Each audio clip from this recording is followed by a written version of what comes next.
You're still good. Thank you.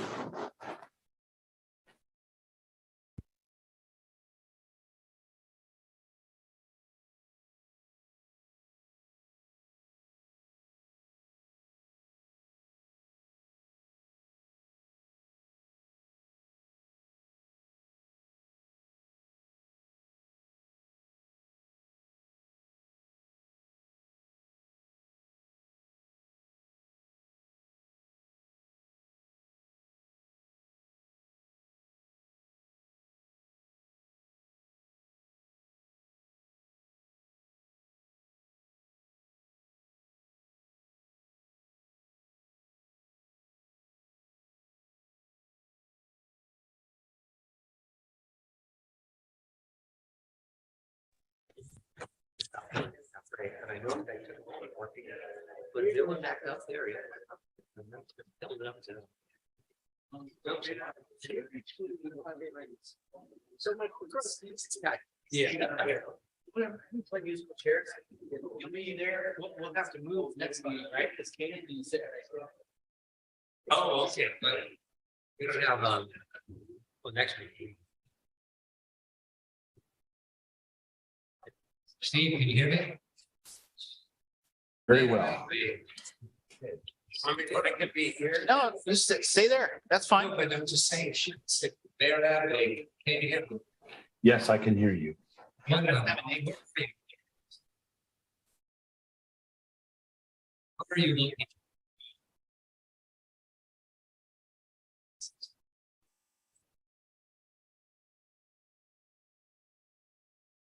Hey. You tell me where you. Right.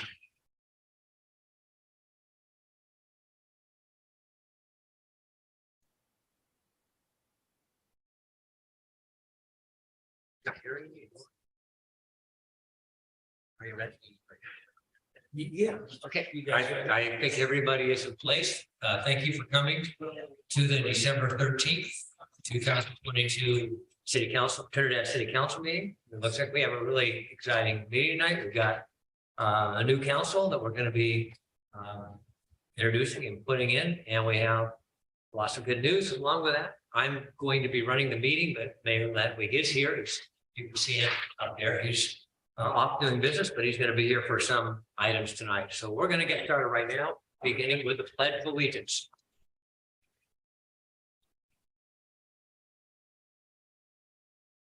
Pledge allegiance to the flag of the United States of America and to the republic for which it stands, one nation, under God, indivisible, with liberty and justice for all.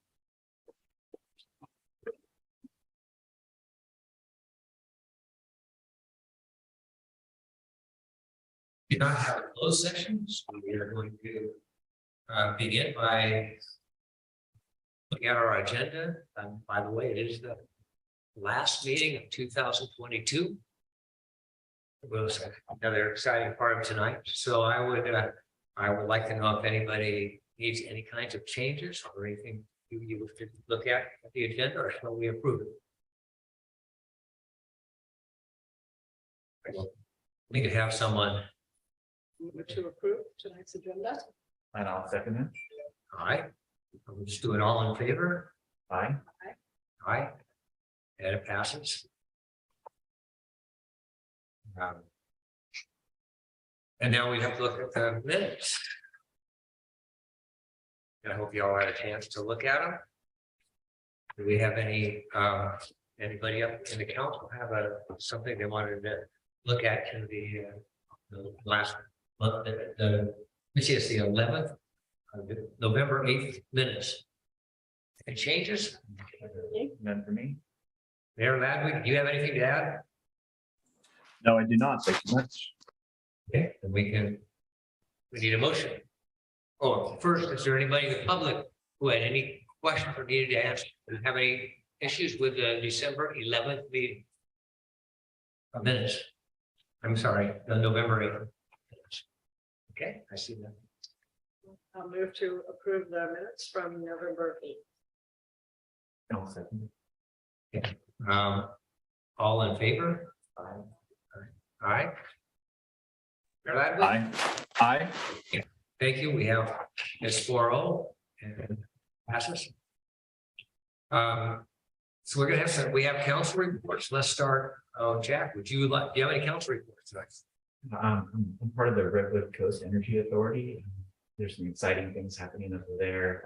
Currently, we're working with Humboldt Wind Energy area, which is an area like 21 miles offshore of Trinidad.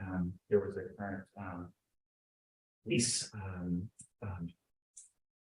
An auction actually happened earlier this month to help bring about 206 square miles of wind energy off the coast of Humboldt. So pretty exciting, and we'll be having a lot of clean energy very soon.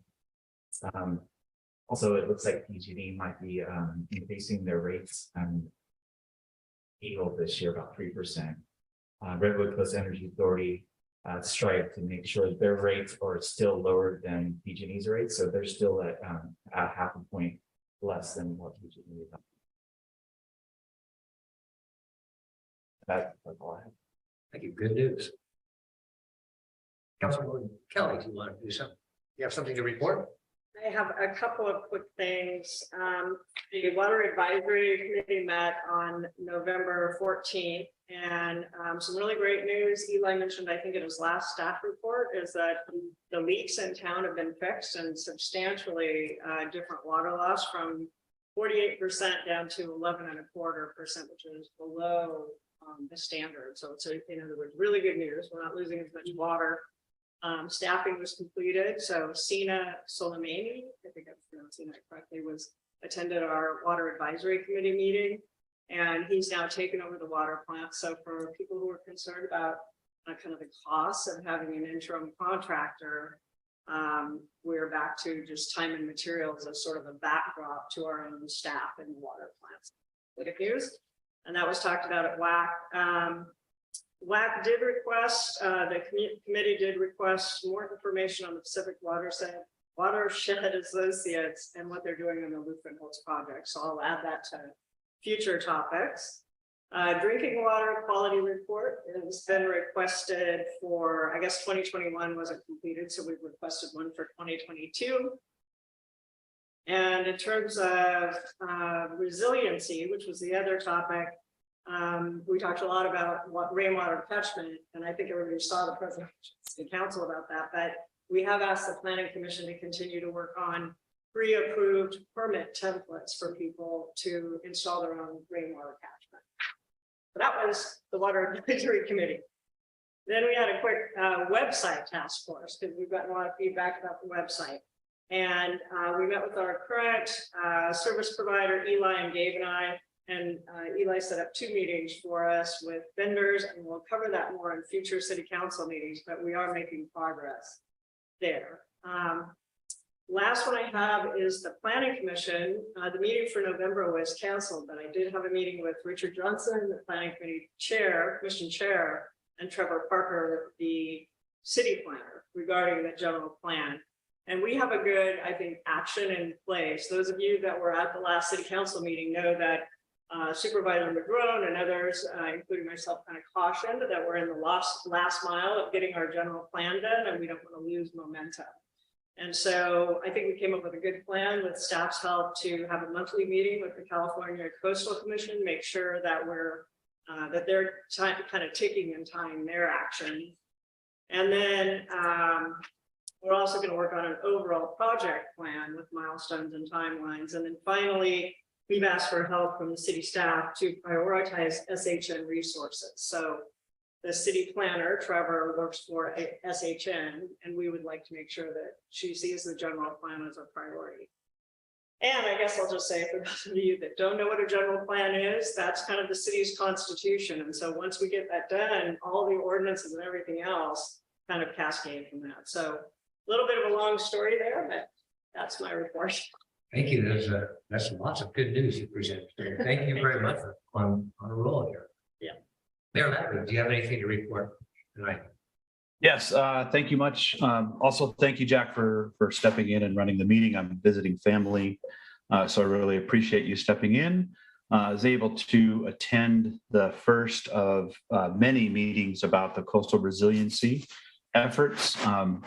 Trinidad is part of a statewide effort at addressing coastal resiliency in the face of climate change. And so it was about 25 people came into the meeting. It was virtual with plans of being in person in the future, and really a great format for hearing from community members about what the needs are of the city. And they've got a nice map planned out, and you can access that on the city's website to see what the long-term plan is for this 2-year process and how we're going to proceed. So I really encourage as many people as possible to participate in this.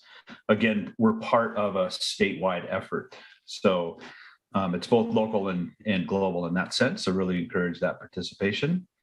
And then also just to recognize the fact that we had another very well attended boat on a trailer parade on Sunday.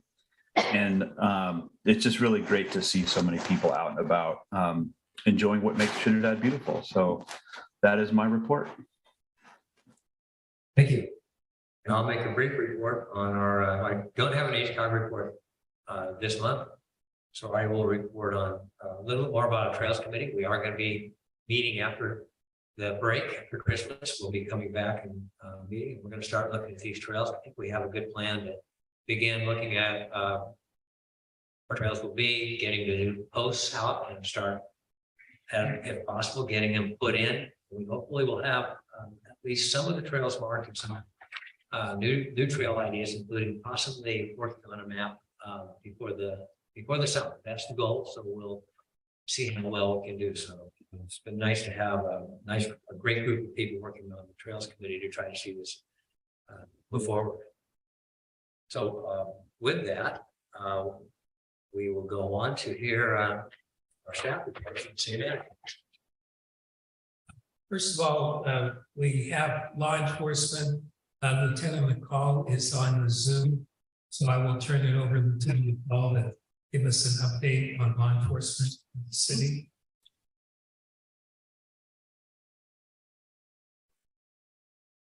Good evening.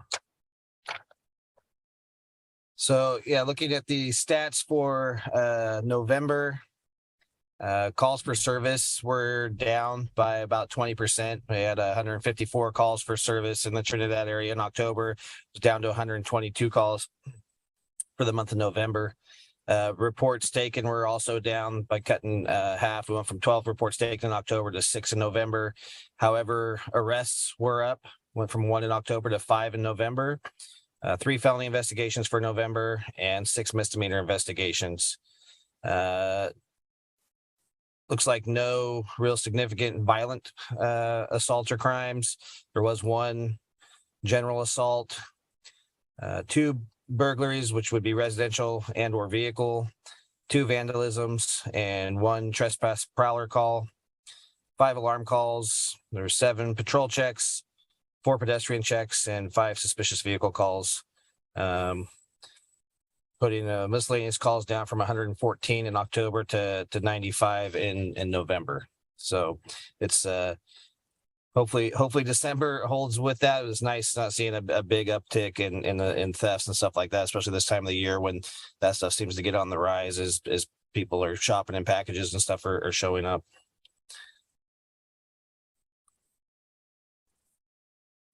Thank you, Lieutenant McCall. Are there any questions?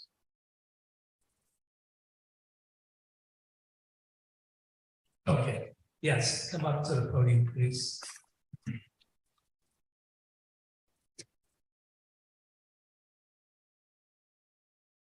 I'm Katie Breckenridge. I wondered if you could say something about the nature of the calls. That was a lot of calls. So if you could sort of open it up a little bit so I have a better understanding of what kind of calls are coming in. Yeah, so I don't have aside from those calls that I went through, I don't have a breakdown of what those types of calls were. However, if you go onto the sheriff's website and you go into the through their citizens RIMS. So RIMS is the report information management system that we use. It's also linked to our computer aided dispatching. So all that stuff is linked. So if you go in there, there's a link for it's called Citizens RIMS. And if you go into that, it can bring up a map of the area you want to look at, and it can be broken down by the types of calls, generally where those calls were at. And all of that information would be in there and accessible to anybody that wants to go onto the website and just look at that. It's actually a kind of nice, handy thing to have, and can further break some of that down if that's information you would like to look at. And I'll add that in our packet, there's a weekly breakdown of the various reports that went into the sheriff's office. And so that's all broken down in the packet. In addition to that, just so everyone is aware, the numbers that Lieutenant McCall was talking about cover what's considered the greater Trinidad area. So it does include West Haven, it does include areas north of the city. So as a result, you take that into consideration. It's just not only the 1 square mile of Trinidad. Yeah, that is correct. We have another question. Are you able to come up, or do you want to? Yeah, no, go right ahead. So someone else is coming up to the podium. My name's Sedora King, and kind of in line with what Eli just said, I have wanted to know for probably 3 years if it's possible to just get from the sheriff's department, and I know computers can do everything, even though I don't know how to use them. But I think it would, I'm surprised, I've never heard anybody ask this, can we just have the breakdown of the immediate Trinidad area for the crimes? Because the list that comes out in the packet of pages and pages of calls is completely daunting to look at. And most people would run out of the city if you thought that was our crime log. So I think it would be a lot more usable. And tonight on the agenda, it appears that we're maybe looking at another source for security for us. If they looked at that and said, holy cow, how are we going to handle those kind of calls? So I guess I would like just a yes or no. Can a computer just give us the calls, maybe for 6 months for just Trinidad? And if there are people out there that really want to know what's going in West Haven and what's going north, we can bring it back if they really feel like they're missing it. But I would like to know what pertains to us. And I've read the logs. I'm prior law enforcement. I was going to get a map of the city and try to plug those calls in myself, but it's really impossible to do it. But I know a computer can. So could I get an answer on that? And I can sleep nights after that, whichever way you tell me that we can have it or we can't have it. Thank you.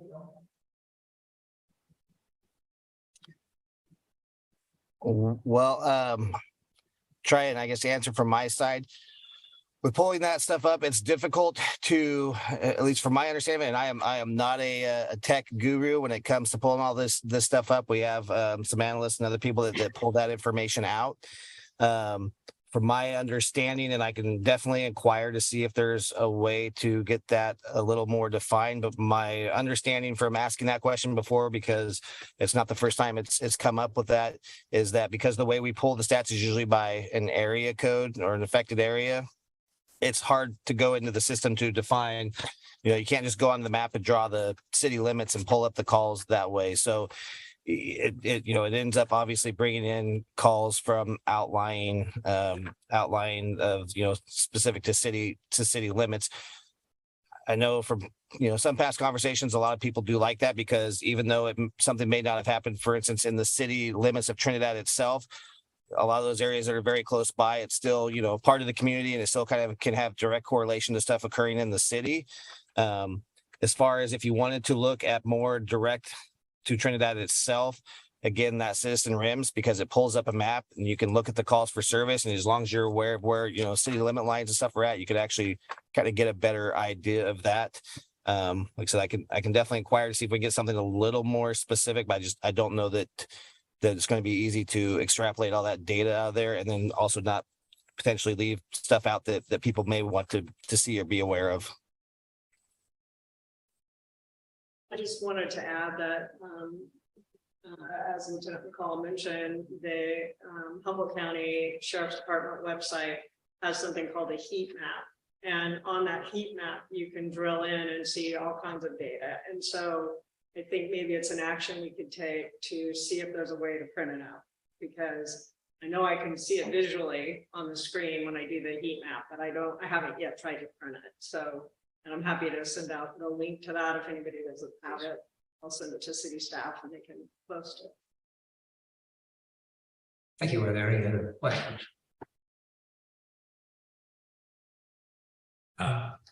So anyway, one thing to really know about the law enforcement things, when you do look through it with the various addresses, the vast majority is outside the city limits. And we'll look into if we can possibly I know we have a list of about a dozen city streets. And so maybe if we put that with this, it might help people that they can identify, because you'll see so many names that are certainly way outside the city limits, along West Haven and something. Okay, so as far as staff report, the staff report is included in the packet. I didn't want to mention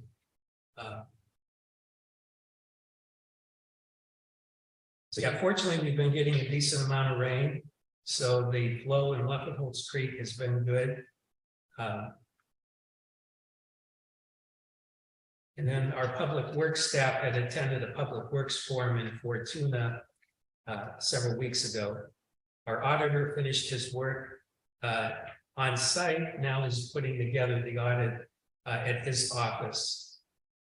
And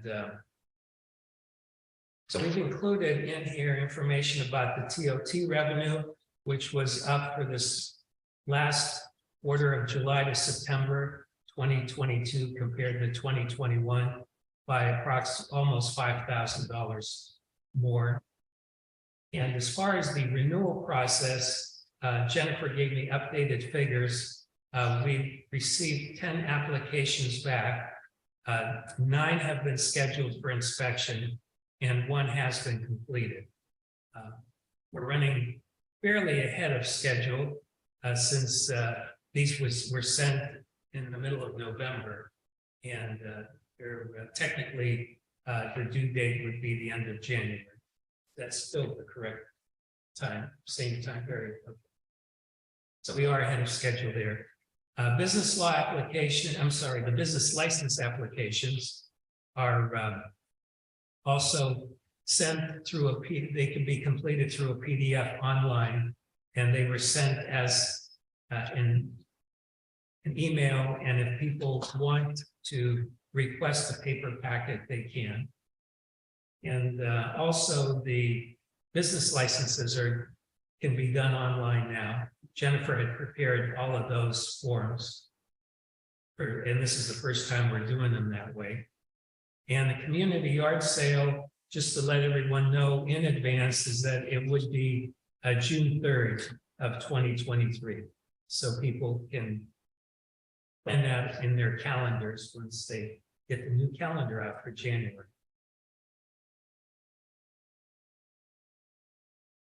So if there's any other questions, our water loss had gone up to 24%, but we did have a leak over at Murphy's Market. So that's been corrected. So hopefully it will go back down again. Hopefully around 20. If it's around 20, then we're fairly confident that things are functioning as well as they can be with our aging pipes. And I'll also mention that for the new council members, and they're having a new Mayors and Council Members Academy. And I mentioned this at the last meeting. It's going to be in January 18th through the 20th in Sacramento. So if any of the new council members are interested, let me know, we can register you. And if someone wants to go to Universal City, February 1st through 3rd, they will repeat it for Southern California. That's all I have. I'll answer any questions anyone might have. Any other question? Mayor Ladwig, you have a question? Anyone else have a question they'd like to ask? Ask Eli. I see no hands up and no one seeming ready, so thank you very much. And we'll go to items from the floor. And it says at this time, members of the public may comment on items not appearing on the agenda. Individual comments will be limited to 3 minutes or less. Please direct your comments to the council as a whole. Maintain a quorum and avoid personal attacks on staff members or the council and other members of the public. Council and staff responses will be minimal for non-agenda items. However, we have one person who has to leave, and she's going to give us a report on one of the items that will be coming up. So if you, Catherine Gross is going to discuss an item that is on tonight, but she has to leave, so we're going to give her a chance to speak right now. Thank you. Thank you. My name is Catherine Burleson, and I live on Patrick Street Drive, 2.5 miles north of Trinidad. As most of you know, my corgi Emma and I were attacked by pack dogs here in Trinidad 5 years ago. Thanks to the incredibly brave Good Samaritan and the skill of the emergency vet, Emma survived. It was a horrendous experience and a very close call. Not only were we both attacked by the dogs, I was bitten by Mallet, the owner of the dogs. Here tonight to respectfully request 2 things. First, that you enforce the Trinidad leash law, and secondly, that you cite my Frank Mallet. Since the incident, I've heard from numerous other people that they no longer walk the dogs on the beach or on Trinidad trails because of off-leash dogs. It is simply not safe. We have received accounts of 3 other incidents regarding 1 or more of Mr. Mallet's dogs attacking other dogs, 2 right outside the door. One eyewitness account is now in the sheriff's file on this case, as are several eyewitness accounts of our incident.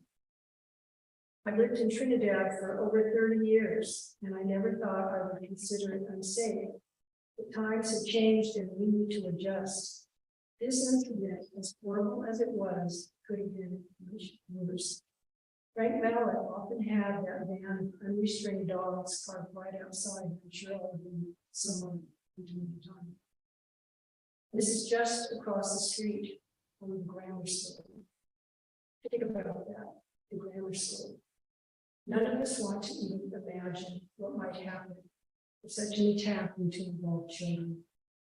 This is not a small matter. If anything, my experience should serve as a warning and a wake-up call.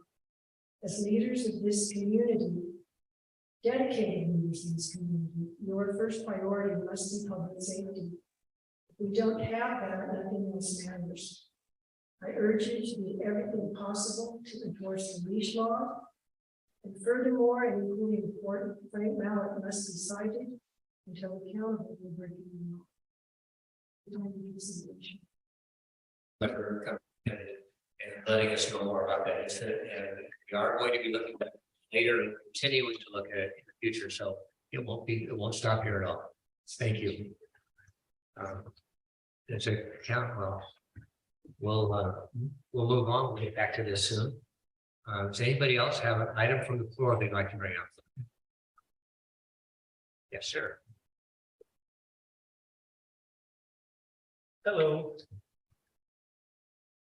My printing is printing too small, so I just have 3 items. Aaron Dakin of View Avenue, just wanted to bring to everybody's attention tonight. Here before you guys tonight to implore you again to direct the expenditure and installation of traffic calming and speed control measures in our town.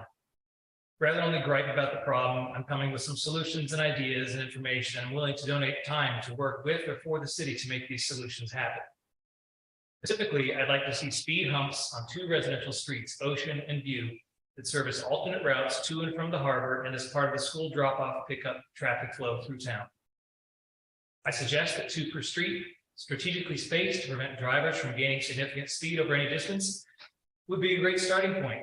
There are versions of speed humps designed to slow drivers to 15 miles an hour. The speed limit's on those two streets in question, actually, that can be glued and or spiked into existing roadways and would be a relatively inexpensive and quick way to address this issue. 5-minute internet search revealed that there are options that cost just under $800 for each 15-foot speed hump. They have a 15-year warranty.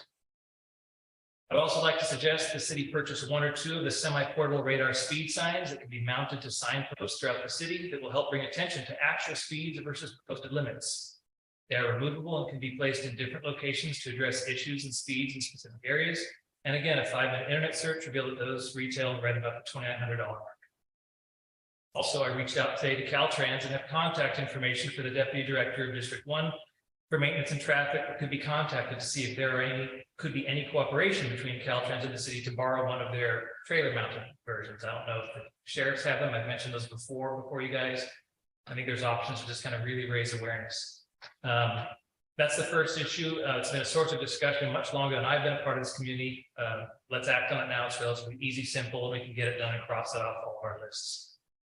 The second comment is regarding our contract for services with the Sheriff's Department. I believe it was the October meeting. I suggested that we evaluate that and understand that we are getting what we're paying for, that we understand what is a realistic expectation for the terms of the contract, and making sure we're getting that. I don't know if that's happened yet. I looked through the minutes and haven't seen if that's happened yet, so I'd love any information on that. I know personally, I contacted the Sheriff Department twice this summer and fall, and they were incredibly responsive in both issues I brought to their attention. Once they were aware of them, they took care of it. And I think it's important that we spend our money wisely and make sure that the money we've already encumbered and spent, we're getting our value for that. The last thing, another idea to increase law enforcement presence in town. Working as a first responder down in the Bay Area, we frequently have law enforcement partners that stop by our fire stations. In fact, 2 of our 5 fire stations where I work have workspaces available for them, bathrooms, microwaves, refrigerators, things like that. Their offices are their cars, right? They don't have a safe place to go to the bathroom. They don't have a clean place to go to the bathroom, simple things like that. We have an old police department. We could, I think, very easily, very economically kind of refurbish that and offer that out there to CHP, the Sheriff's Office, state parks, fish and game, maybe tribal resources. A lot of people that would come to town and kind of increase their presence and just have them be a part of our community. That's it. Thanks. Thank you. Before you sit down, could you just briefly tell us how things went Sunday with the whole, you were at the school event? Saturday or Sunday? Oh, the craft fair? Master, was that a success? Oh, it was a wonderful success. Yeah, there were a lot of, it was steady the whole day through from, this is the craft fair that was done at the school as a fundraiser. I think it was 3rd grade and then also PTO. It was really nice to see a lot of vendors coming through that, a lot of the public coming through that, people from outside the community, Christmas shopping, that kind of stuff. I know there was a similar event here, a pop-up, and I have no idea how that went, but I know a lot of people kind of went back and forth between the two, so. Well, thank you. It was a busy day, and I went through it and I was very impressed. So nice job. Yeah. It's great to see what you're doing. Appreciate it. Is there anyone else with an item from the floor tonight? I have a quick public comment from Please. Krista Schaefer. I'm not going to read the whole letter. Apologies for that, but Krista, but she, I just wanted to echo, I guess, what Erin was just saying, because she had sent us a letter. Her concern about pedestrian safety, was crossing from Galindo toward the Marine Lab. And there's a sharp curve there, and she's witnessed a number of times near accidents there with pedestrians. So she was recommending that we put some safety measures in place. And then also there's been some confusion now with tourists taking a left and going down Galindo, kind of straight into their neighbor's driveway versus, going down to the harbor. And she thinks it's because we resurfaced the road and it looks like you're supposed to go down there. So I just want to enter this in as a public comment from her, since she wasn't able to attend tonight, and her letters was sent to everyone. And then maybe we can get to it in future topics. We can talk a little bit about that kind of stuff in the future. I think that's great. All of us work together. We need to keep working on public safety. This is some great information. So thank you. Anyone else have a comment? Have a comment? We have a hand up. Okay, Sherry Provo, please.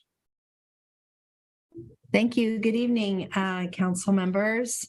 I just wanted to also recognize the need for some speed bumps or some signage on the two streets that Aaron was talking about. I have property on View Street, and it does, traffic does go pretty fast in that area sometimes. And so we do have families and kids who ride bikes and play ball. And so I think we need to figure out some signage or speed bumps on those two areas. So I really appreciate him bringing that forward. The other comments I'll have is that the school craft fair was a delight. I really appreciate the school allowing the students to have their own tables. My granddaughters sold out, believe it or not, of their earrings, so they were really impressed. And so I just want to thank the school and the community for having our young students be entrepreneurs in the art field and create their crafts and be able to enjoy this space. And then I will just echo Mayor Ludwig's comment about the boat parade. It was wonderful. It was nice that it wasn't raining and we had a good turnout. So thank you for your work. Thank you. Appreciate that. Is there anyone else who would like to make any kind of a comment? See no more hands and no one standing up. So thank you very much for all the comments. I hope we really can get some of these things going. All right, we are moving to the consent agenda. All matters on the consent agenda are considered routine by the city council and are enacted in one motion. There is no separate discussion of any of these items. Discussion is requested by any council member. That item is removed from the consent calendar and considered separately. A single opportunity for public comment on the consent agenda is available. And tonight we have the staff report and there's financial statements, the law enforcement report. We already discussed that, and then a resolution to authorize the process of consolidating CDP by Caltrans to install broadband infrastructure along State Highway 101 in the city of Trinidad. Is there anyone on the council that would like to pull any of the items? I see no's up there. Is there anyone in the public who would like to pull an item? I see no one putting a hand up, so we can make a motion on the consent agenda. Move to approve.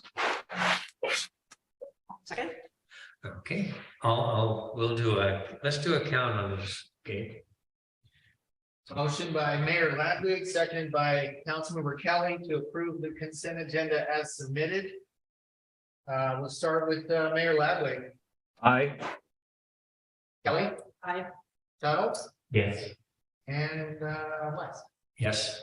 Passes unanimous. Right, now we're going to come up to what I think is going to be kind of a highlight tonight. We're going to begin the discussion action items, and the first one I'm going to give to Gabe. He's going to explain a little bit about the election. So thank you, Gabe. Here, Pam. So it's customary after every election, I think 30 days following the election, the county of Humboldt will certify, the county elections office will certify the result. And I believe today the board of supervisors this morning at their hearing certified the county's result. So it makes sense. I think we kind of were teetering on the cusp by having it on our agenda of maybe just doing it prematurely, but the timing was perfect. So as you know, we had two items on the for election this year, the tax measure, scrolling through here to the tax measure increasing the measure, it's called Measure P, increasing the occupancy tax from 8 to 12%. And that passed with 77.2% voter support. And then the council member contest, 3 council members, 4-year terms, turned out with both incumbents, Councilmember Kelly and Tuttle, and Katie Breckenridge as being the inheritors of those seats for 4 years. So as a result, I guess the other thing worth noting is I believe what I read in the election certification was that there's 193 total votes cast, and that was for the measure. So the voter turnout was decent, and it is a matter of business then for the city to adopt a resolution basically certifying the results that the county provided. And unless there's any confusion or clarification that is required, I think it'd be smooth to just go ahead and adopt the resolution. That would be our recommendation, and move forward. So did I see something?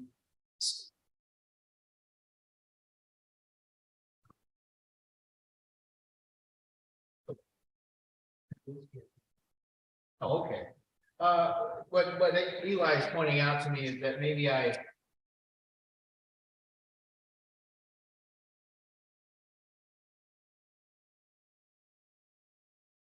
the final results from Yeah.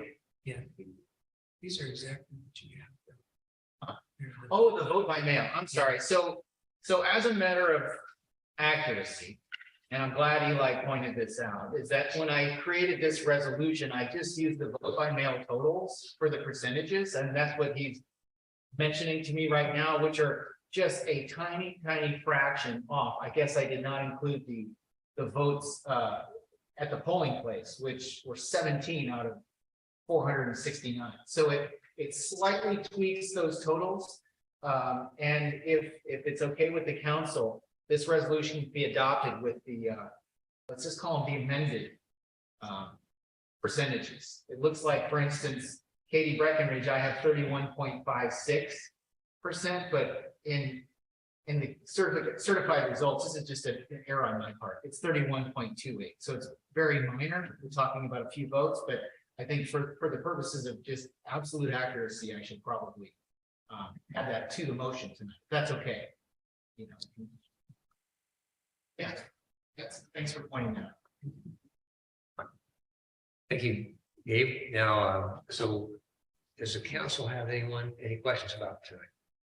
Or this? Okay, does anyone else have something they'd like to add to this or questions? All right. With that in mind, it will be a motion, please. I move to adopt the resolution accepting the election results with the amendments that Gabe described. John. Gabe, could you do a roll call? Yeah, so first by Councilmember Kelly, seconded by Councilmember Tuttle to adopt resolution 2022-15, a resolution of the City Council of the City of Trinidad canvassing returns and declaring the results of the general municipal election held on Tuesday, November 8th, 2022, as amended to match the certified results provided by the County of Humboldt Elections Division. And with that, we'll start with Councilmember Kelly. Aye. Ladwig. Aye. West. Yes. Passes unanimously. And before I move on, I would really like to thank Gabe for all the work he's been doing on this. You do a pretty amazing job of getting these things over to us. So thank you very much. Thank you. The next item is now we're going to swear in and see our new elected council members. So Gabe, you're on again. Okay, good. Thank you. So we've done this before many times, but in this case, I think what I'll do is so we can do this as a group. I think each of you have the oath at your desk. Now, council members Kelly and Tuttle are, let's do this, are already sworn into office, but just as a matter of housekeeping, we'll go ahead and ask you to maybe step up over here. We'll get on the camera for anybody watching, if that's okay with you two. And then we'll ask our new member, Katie Breckenridge, to step up here with us, and we'll all read the oath together. That's okay. Great.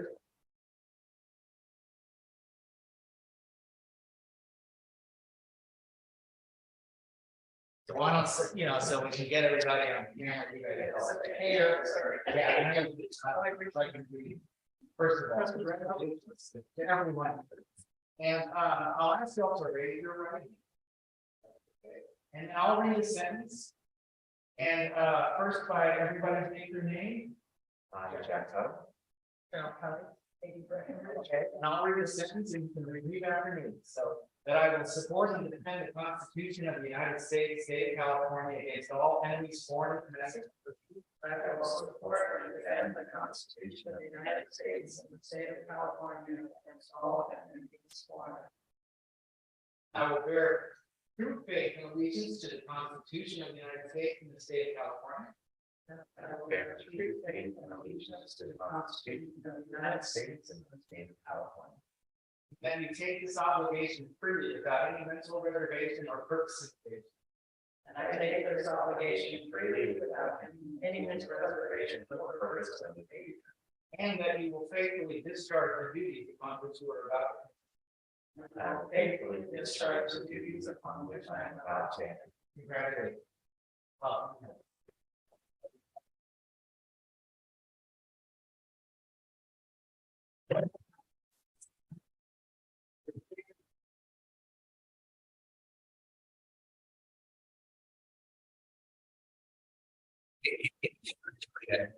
Hey, you know, it's kind of favorite parts of my day. Big smile, nice job. You're welcome. Oh, chocolates. And now that we've taken care of that, 4 years, congratulations, you will be here all that. For yours. All right. Okay, for the next thing we have to do is select a mayor and mayor pro tem. They've given us, we have to make this decision, and it says that this is what we do as, well, it says as practicable after each general election, which one or more persons are elected to the city council. The council members shall vote on one of their own to serve as mayor and one to serve as mayor pro tem. And so with it tells us the 5 of us here, we're all here, so we have a choice. We can either nominate or we can leave it the same. You have all kinds of options here. Mayor Ladner, do you want to, if it was off, would you like to stay on as mayor? Yes, I would very much like to continue on as mayor. I've enjoyed the team that I'm on.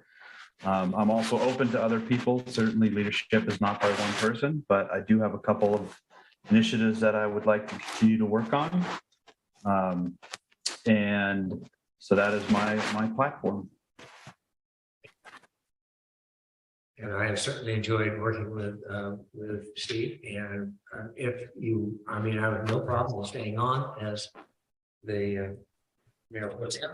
I also am allowing anybody who would like to step in to give it a try. So you are now on if you'd like to make somebody, this is your chance. Any interest? Oh, yeah. So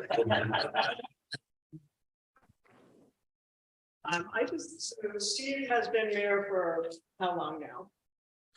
4 years, Steve? 4 years. 4 years, okay.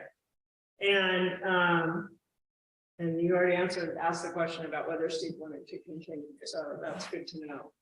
I don't know what the pros and cons are of having a rotation. I know we put in a 2-year rotation. And it's good to have someone who really has the skills and understanding to continue on.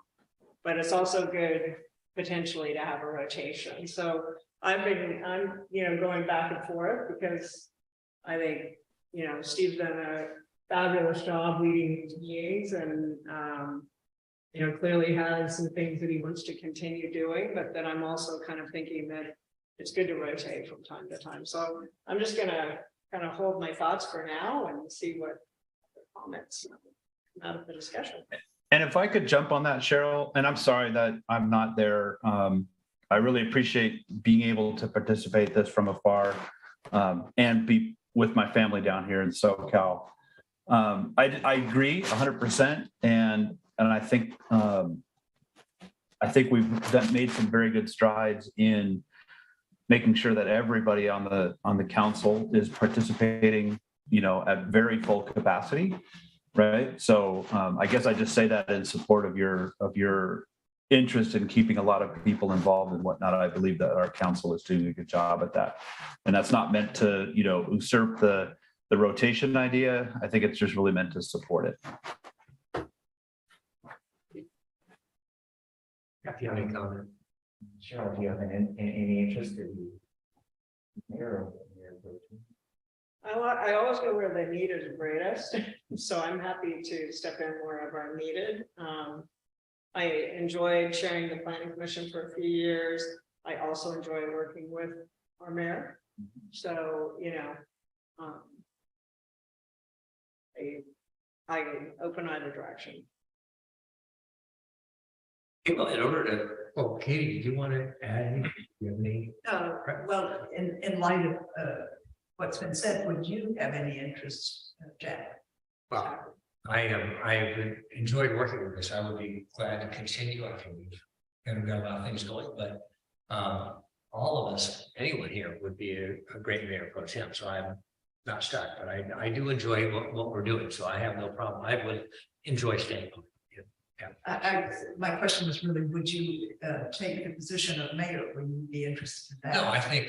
No, I think Steve's done a great job, and I think he's really got that under control. He does a great job with the meeting, so I don't mind stepping in now and then, but I'm not interested in the mayor, no, just at the mayor pro tem. I was wondering that too. But Cheryl, you would consider it. At some point, yeah. I don't know if the time is now, but at some point. And it's a Yeah. 2-year rotation, so we've been in 2 years. Yes. So if this is your chance to make a nomination, we'll continue the way with what we're doing now. Do we get public comment next year? Yeah, we can, we've had our opportunity to speak, so I didn't public even comment. know the guy. No, that's fine. Is there any public comment? Please come on up.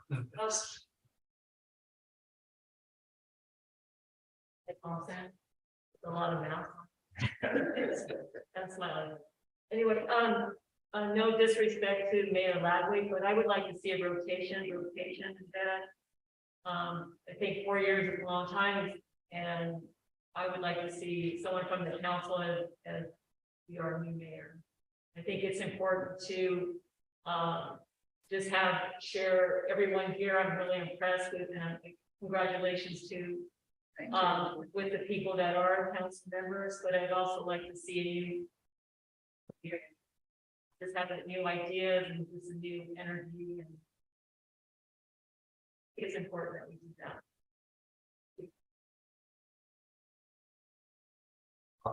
If any of you would like to nominate a different person, we can certainly do that at this time. It's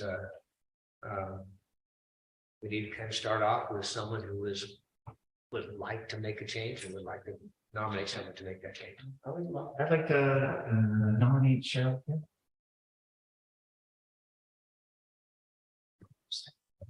I second that nomination. And we have to have a first and a second, so I think we need a vote. So, hey, that's you. I got a first by Tuttle and a second by Ms. Breckenridge to nominate Cheryl Kelly to be Trinidad's next mayor, and we'll start with Tuttle for a vote. And Breckenridge. Yes, it's Kate. I'm sorry. Let's casual it. Kate. I vote for Cheryl. Councilmember West. Having a hard time with this. I think Steve's done a good job, but I think with the kind of what's going, I'm going to go ahead and say yes. So congratulations, Cheryl. So it passes. Oh, Steve, yeah, sorry, I'm sorry. Yeah. Yes, I absolutely support Cheryl for mayor. Yeah, thank you very much for offering to lead. It was an aye. That's and Councilmember Kelly, I suppose, might as well vote too. Okay, I'll vote aye with a comment, if I'm allowed, which is I'd like to thank Mayor Ladwig for his service, the tremendous dedication, and I know he's going to continue on the council and maybe mayor again in the next rotation. So, we're a small community, so thank you, Steve. And I want to add something else that Steve and I meet with Eli every Monday. I think you didn't know that. Now you do. Good. Well, you have a lot of extra time, so I know that. Yeah, I'm retired. That helps. But we've had some good discussions, and Steve's been very important. So, Steve, I'm going to make the offer if you would want to consider continuing with these meetings and being pro temp. I think that might be, personally, I think that might be a really good idea. I think you've been very important to those meetings, and so I'm going to go ahead and step back and nominate you for mayor pro temp. Thank you, Jack. I would, I would very much like to be involved. Those meetings keep me connected to city business, and for continuity's sake, I would love to be involved. So I would accept that if there's other folks on the council who want to step into that role as stated before, but I would accept that nomination. Okay, sounds like it's up to you, Gabe. Yeah. So with Mayor Pro Tem possibly Ladwig's acceptance, that would be a first by Councilmember West, second by Tuttle to nominate Steve Ladwig as Mayor Pro Tem, and we'll start with Tuttle. Aye. Kelly, Aye. West, Yes. and aye. And Steve, you accept? Sure. Unanimous. I do want to add that I'm going to miss those meetings. They were very serious all the time. But I do appreciate what we did, what we accomplished, and those were generally to look at what we're coming up against in the next meeting. Our next meeting was I need to get together and go over the kinds of things we're working on. Great opportunity. So I hope you enjoy it. So I will miss them. So. Yeah. Thank you, Jack, for your undying dedication. I know that things are probably completely off topic the whole time if I'm not there, but all right. That's inside. Yeah. Never mind. Okay, so we're done with, we've got our new officers in place. So we are now on to, that was 3. So we're on to item number 4 now, which is the presentation discussion with Pacific Security regarding supplemental public safety options for Trinidad and preliminary introduction of the community ambassador program. If you like to go to you or to Cheryl. Oh, yeah. So, yeah, we could turn it over to Cheryl because she's been in touch with Gene. Okay, so this is, it's kind of a 2-part discussion. I know Steve's going to cover another program called an ambassador program, but I invited Gene Bass here from Pacific Security. We've been in dialogue for about 6 months now, and with Eli and I. And the idea was to augment our law enforcement, and we will eventually potentially have more law enforcement as more and more people get trained up, but we don't know for sure. And in the meantime, we felt that we had some gaps and we had some citizens who were very concerned, especially about some of the hotspots. So anyway, I invited Gene here. We've been kind of going back and forth about some coverage, and I wanted him to have a chance to just introduce himself and the company and maybe take any questions that might come up. Well, is that a problem, Eureka? My name is Gene Bass. I'm the owner and qualified manager for Pacific Coast Security. We've been in business since '96. Not a huge company. We've always kept under about 50 employees tops. We have all local management. We don't do anything outside of say the tri-counties. We stay mostly in the 3 counties. We do quite a bit of variety of stuff. Everybody else says, what kind of security do you do? And I said, well, whatever pays us. We do everything from private events to government entities to patrol services for government and private businesses. We have a great working relationship with all the law enforcement locally. I don't think we've ever done anything particular in Trinidad. In the past, I think we've done events out here and stuff, but nothing for this. We have done similar projects for Eureka. We've worked with the city of Eureka, the Business Improvement District. Slipping my Charlotte McDonald's this is the Old Town group that runs the Old Town. You may know that name, but we did their program for years down there through the city, and we were monitored by EPD. So we were essentially a force multiplier for them, just mainly focusing on burglary prevention and safety for the tourists and folks down in Old Town. Main Street, yes, it's slipping my brain. I'm getting older. Been a resident here for going on 55 years in January. Love it here. I send all the tourists that ask me where to go, I send them to Trinidad. So not just saying that, it's true. I think you guys got a great town here. I'd love to see it stay outside of our crime bubble, so to speak. Eureka is pretty much under siege, as well as Humboldt County in general. We're all suffering from the same problems of understaffing for law enforcement. I just was sending out some text messages that I wasn't exactly sure this week, but last I heard, our Eureka Police Department was down something like 15 positions, and the Sheriff's Department was also down a bunch of positions. People ask me often, you know, I do neighborhood watching, crime prevention free. I volunteer for some agencies. And people say, what's your angle? I said, well, I don't have an angle. I make money off crime. So prevention is just something I would prefer over making money. I have 4 kids. I would love to see this community stay safe.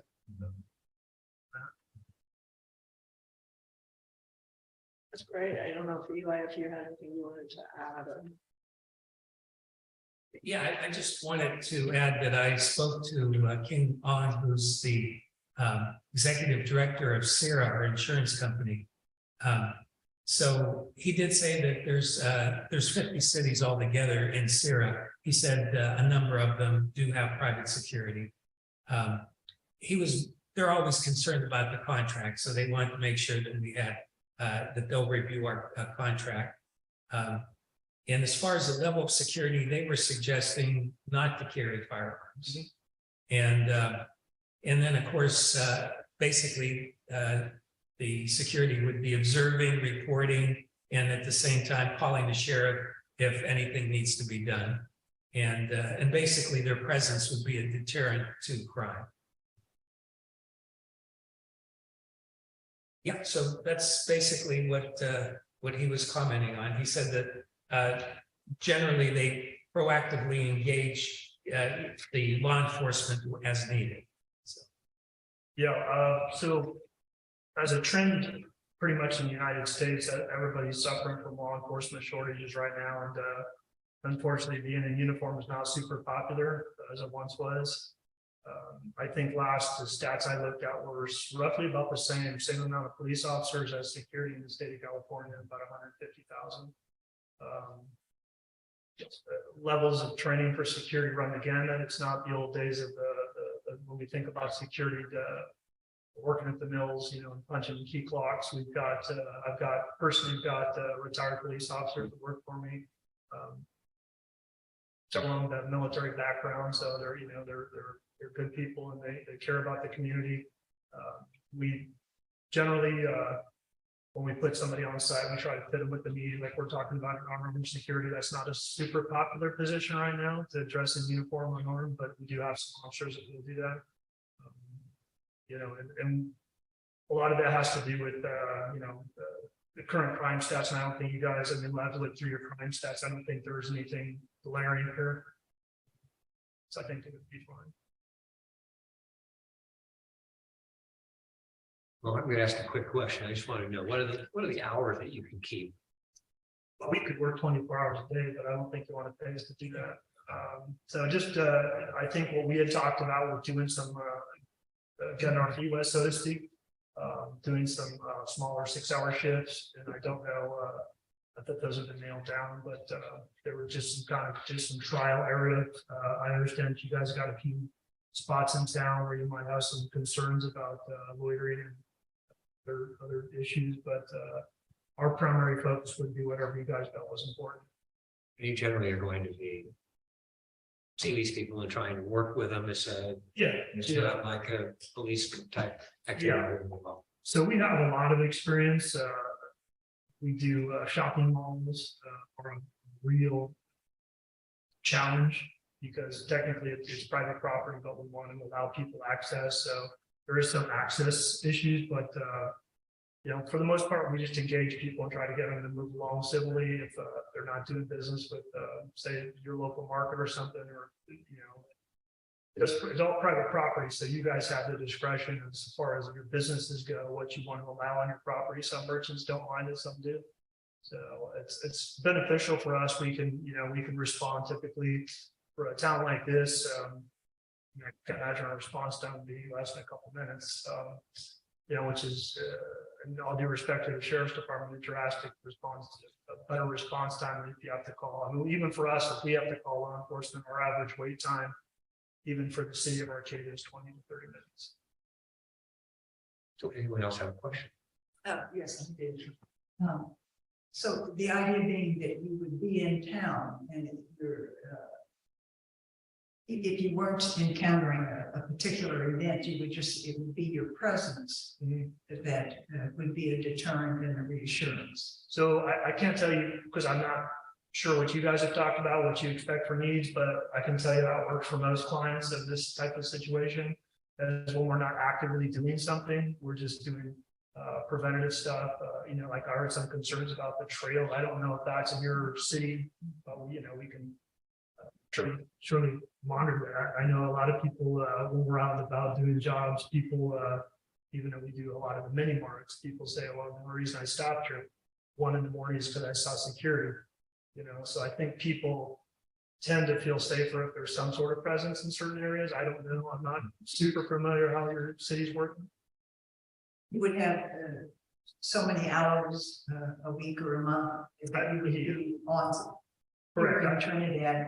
Yeah, a visible presence. Yeah, so we have work vehicles. They clearly say security. They don't say police or anything. They say our company name and security on the vehicles. I would imagine because it's a smaller town, a lot of the foot patrol. But that being said, I'm not super familiar with what you guys want covered, but that's completely up to the client.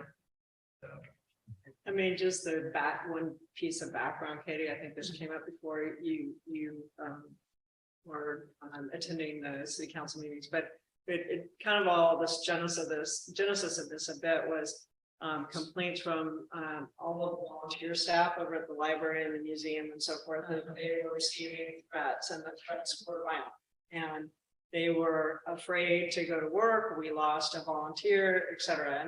And the police have tried to step up their actions, but then we checked back again and it was still happening. So it wasn't just loitering, it was like literally physical.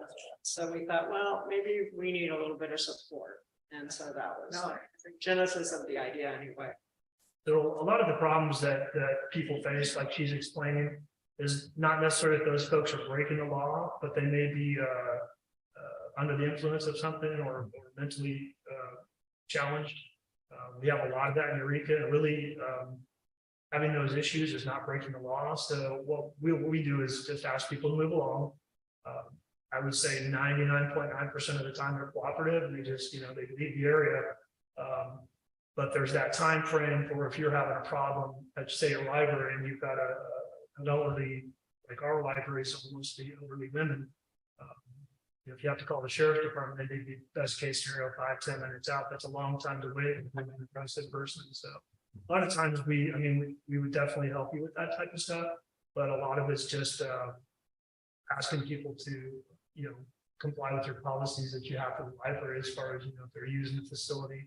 I'm not sure of the layout of the facility, but our library in Eureka is used to be a KOA campground for quite a while. We've fenced off some areas. it was a real mess. So, it's about patrol, and right now, most agencies have put loitering and trespassing on the low priority call list. It's just a sign of the times. They have to triage all these calls that come in, and you guys have a significant amount of calls you feel like, but those are just calls that go reported. So how many times has somebody needed law enforcement or had their car broken into that report that we don't really know? And that's pretty much statewide. Thank you. Mayor Gladden? Thank you. I don't have any questions. Your hand is up, that's why I noticed. It is? Oh, so I was scratching yeah. Wait, never mind. It's a hand on your screen, but that's okay. Jack, do you have anything you'd like to ask? We have it in our budget to hire a security team. I think we did look at a budget for part-time resources, and I believe it's in the budget, right, Eli? Oh, yeah, yes. Okay. So I would mention, I'm not a salesman, but I would imagine like any small government, you guys are loaded with cash. So there's some potential, you have quite a few businesses here to get your business folks together and say, hey, do you want to co-op this? That's what we do most successfully in a lot of areas. It's businesses, even if they're door apart, will co-op that hourly rate, and it's successful. We've got businesses that have been doing that for years, and they're happy because they pay a fraction of the hourly rate that they normally would, and they still get the same coverage. In a city like this, that could work very well. I'm just guessing. I don't know how many businesses you have here, but it's always an option, and you do have the Merchants Market and Chevron. Yeah, I know there's a rancheria still on the pier, so there's opportunities to co-op stuff like that and still get the same sort of preventative security that you would be paying for as a government entity, and just co-op with private entities. Throwing that out there. Would the citizens of the town have a special number to call you guys, or would we still call 911 there? Well, I we give you a real good rate for the pilot project. We do 90% or more of our accounts do have a dedicated phone number to call. Sadly enough, my phone's on 24/7, and my business line rings to my cell phone. And we do have direct communications to all our officers, so all of us can talk, kind of like the Nextel thing. We can talk directly to each other. So we have a pretty good communication system. All our officers are GPS tracked when they're on duty, and for safety purposes, where they're at if there's a problem. If there's no questions from the council, is there anybody in the community that would like to ask a question? Please come to the podium if you got to share. Sorry.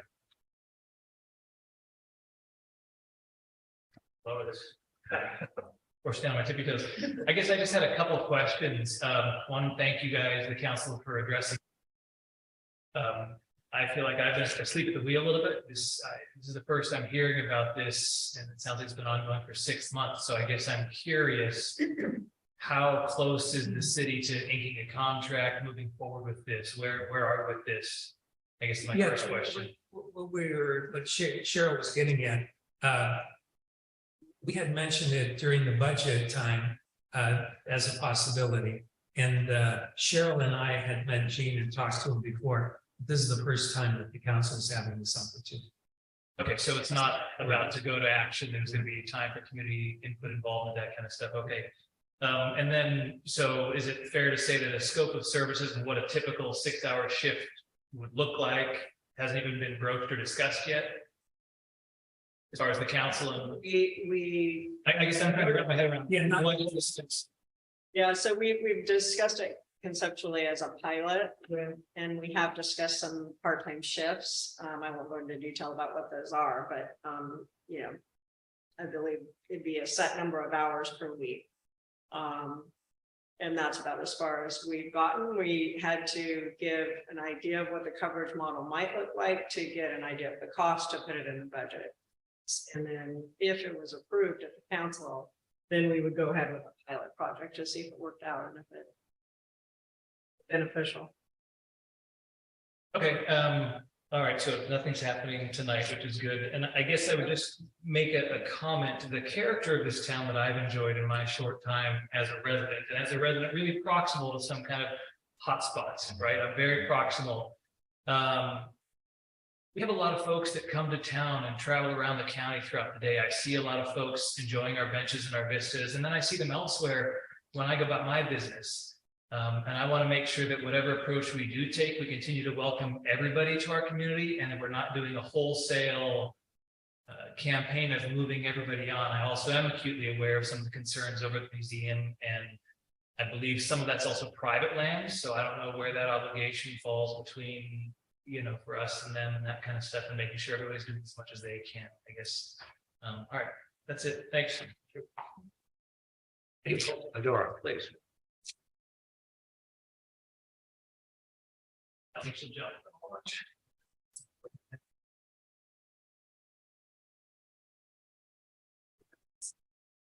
Different direction that I thought would.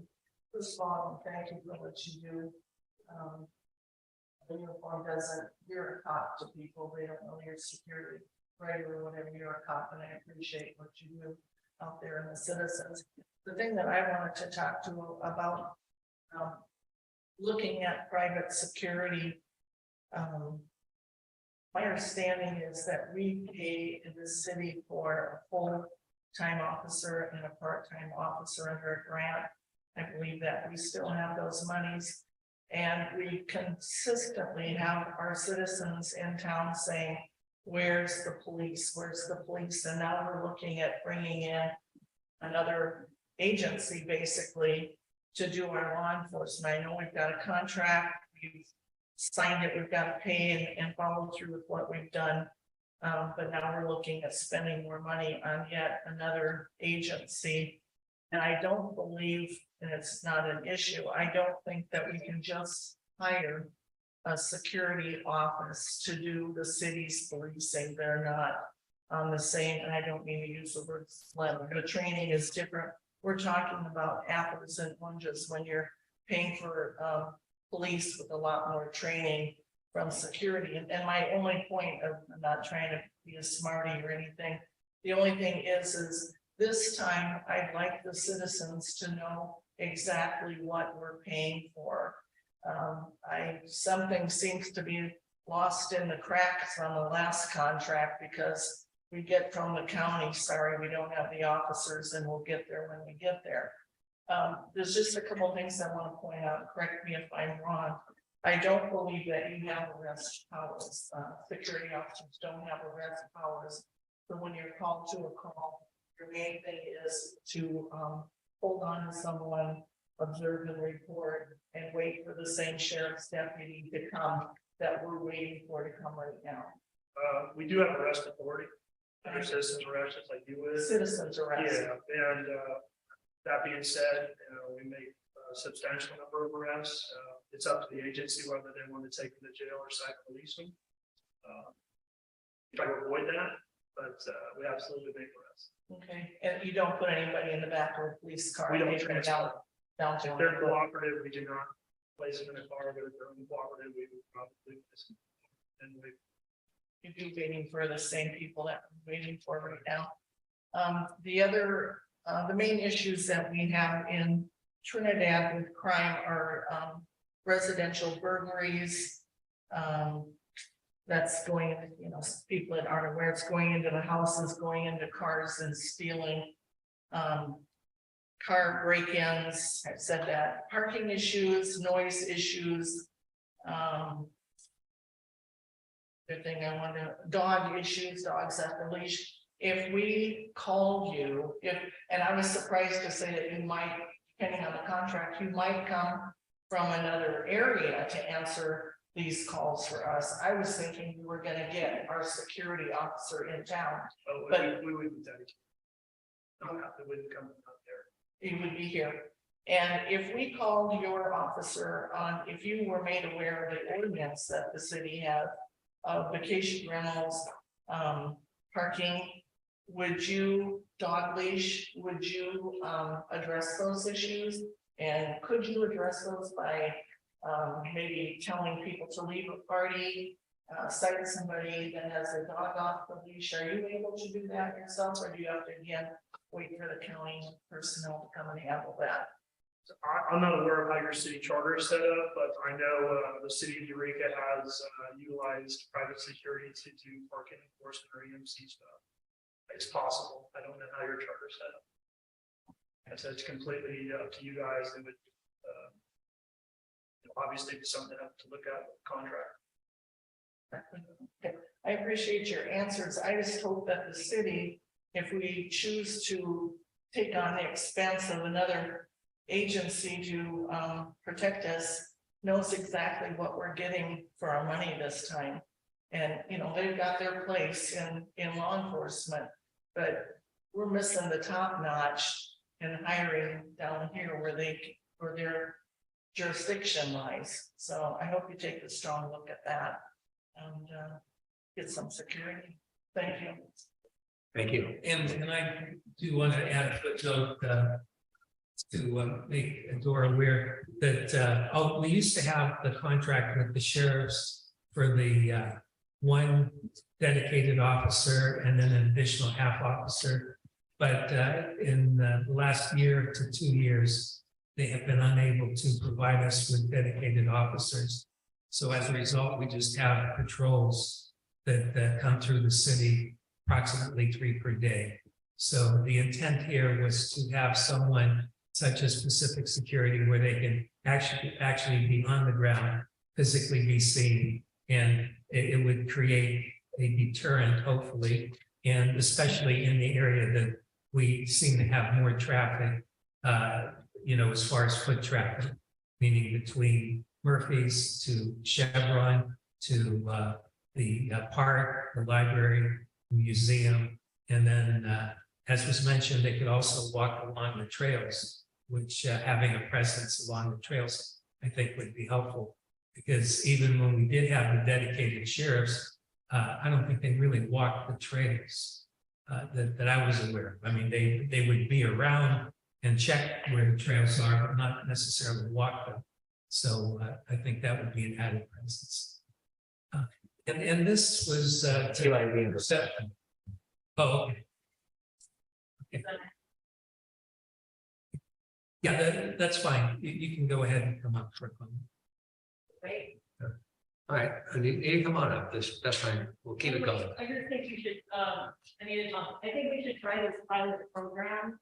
Because I have a lot, even when I'm at it. I think we should try this pilot program for all the reason you're stating. We have a major shortage of law enforcement, and that's throughout the country. The other issue is that the response time is unsatisfactory. It's just, they're doing their best, law enforcement's doing their best, but it's not happening. And then the other issue is exactly what you're saying is we need this presence to show that there's somebody's here besides, all the lights are out, it's night, or even during the day. And, I go to the library all the time and it is an issue. I just remember before we did have the law enforcement, that's true, and for a while. Sure. That did help, but before that we didn't. It was an issue. We need someone to patrol, we need somebody to just walk up to people, do the things that you're trained to do. I just think that's really important. That's been an issue for a long time in Trinidad. Thank you. Eli, I had a question. When we lost the sheriff, 1.5 sheriffs, did we stop paying them? We got a new contract. So the contract is geared towards the patrols, and it's much less than the prior contract. We'll be getting with this kind of this going on. Will we have a chance of getting some of that measure? Not Z. Measure C. Yeah. Was that? Yeah, we'll seek it. Yeah, we'll seek the measure. It's kind of be an inspiration for them to think about. Right. Because they dropped us because we couldn't get a sheriff last time. So we're hoping this will encourage the county to put together, add us onto their list of being able to supply us with some extra money. That might help pay for this. So this is good idea. Yeah, Called Measure Z. It's not Z, Yeah, is it still Z? it is. Okay, all right, good, yes, yeah. yeah, it's a lot of money goes out to the cities for a lot of law enforcement. And the contract, was it was drastically reduced because it was geared towards 1.5. And then now it's geared towards 1, as far as, so it was about a third savings from what the prior contract was. I was gonna say, one of the benefits that was brought up is we do not transport people, and that's actually a benefit to our clients, because if we do make an arrest for whether it's a misdemeanor or a felony arrest, the sheriff's department or CHP would come and transport them, and we would stay here. So, in a real world scenario, you might take a deputy off the street for an hour and a half. They have to get a hospital clearance. It could be 5 hours. So, I'm not disappointed we don't transport. So it's an asset in our business because it works out for us. I think we continually look for is trying to find a way to get people on the spot here. I think that having a presence in the city is it really helps out. So when we look at the library and the museum, and those people are not gonna really want to have people hassling them and not harassing, but hassling and going after them if they're doing things improperly. I think that'll be straightened out area, and that's been one of the biggest problems, So I think having somebody there will help some of these things a great deal. So thank you. I think your program sounds great. One more thing, if I could address, and the gentleman that I brought up the negative side of having security. The courts of the 9th District Court have been pretty clear about people's constitutional right to assemble and even camp on your city streets. So we have no authority, nor does law enforcement, to move a vast majority of what we call travelers. So that does not affect that at all in a public sense. It's more of a private property issue, and that's up to the individual private property owner how they want to treat that element. I don't think we don't generally. I would say Arcade is probably the most I would say politically correct about that type of thing, and we don't have any issues with that. Thank you. Are there any more questions from the council or on Zoom or in the community? Steve. Steve, your hand's still up. I think that's why we're. Yeah, no, I was curious if we're gonna get any kind of details about this pilot program, costs, scope of practice, what the services are for that cost. Is that coming at a future meeting? I don't know if you want to, we did talk a little bit about the hourly rate, and then it just depends on the number of hours. I know, and again, we try to do these things because of the Brown Act. We want to do as much in public as possible. So we haven't done too much behind the scenes, but we did talk about certain days of the week. We did talk about possibly 4 hours, and then we did talk about 6 hours. And then the rate, I can't remember exactly what rate you had said. I looked back at my notes, and I don't think we came up with a conclusive rate. There's some general figures that you tell you that. Yeah. So yeah, they started about 30%, which is a deal for a pilot program, as we discussed. Regular rate is a little bit more than that. I was going to do it as a pilot project to see if you guys work for you guys. Good. I think that makes, I think Steve's question then is like, what's the next step? So this was a get acquainted, and let the public hear that we're thinking about maybe piloting this program and see if it works for us. So what we can do is come back, maybe Eli and Jean and I can meet, we can come back with a proposed contractual agreement and the rate and the scope and et cetera, in a little bit more packaged up. So probably the best way, because I just went through this with a similar situation, is for us to provide you or your legal department with a sample agreement, and then you can go with that and send it back to you with any revisions or additions that you see fit. Sometimes that can be a trying process, but eventually we do come to an agreement somewhere. Yeah, that would really help. Thank you. Okay, I'll send that to you guys. Very good. Okay. Anything else? Anybody have any additional questions? comments? Thank you. Thank you. Mr. Basper, great presentation. We appreciate it. This is only a presentation discussion, so we are going to have steps soon, but we would follow up. So appreciate what you told us. And you don't need me anymore. Yes, no, we're all done. Thank you, sir. You may go home. All right. Well, I won't be going home. Let's begin some.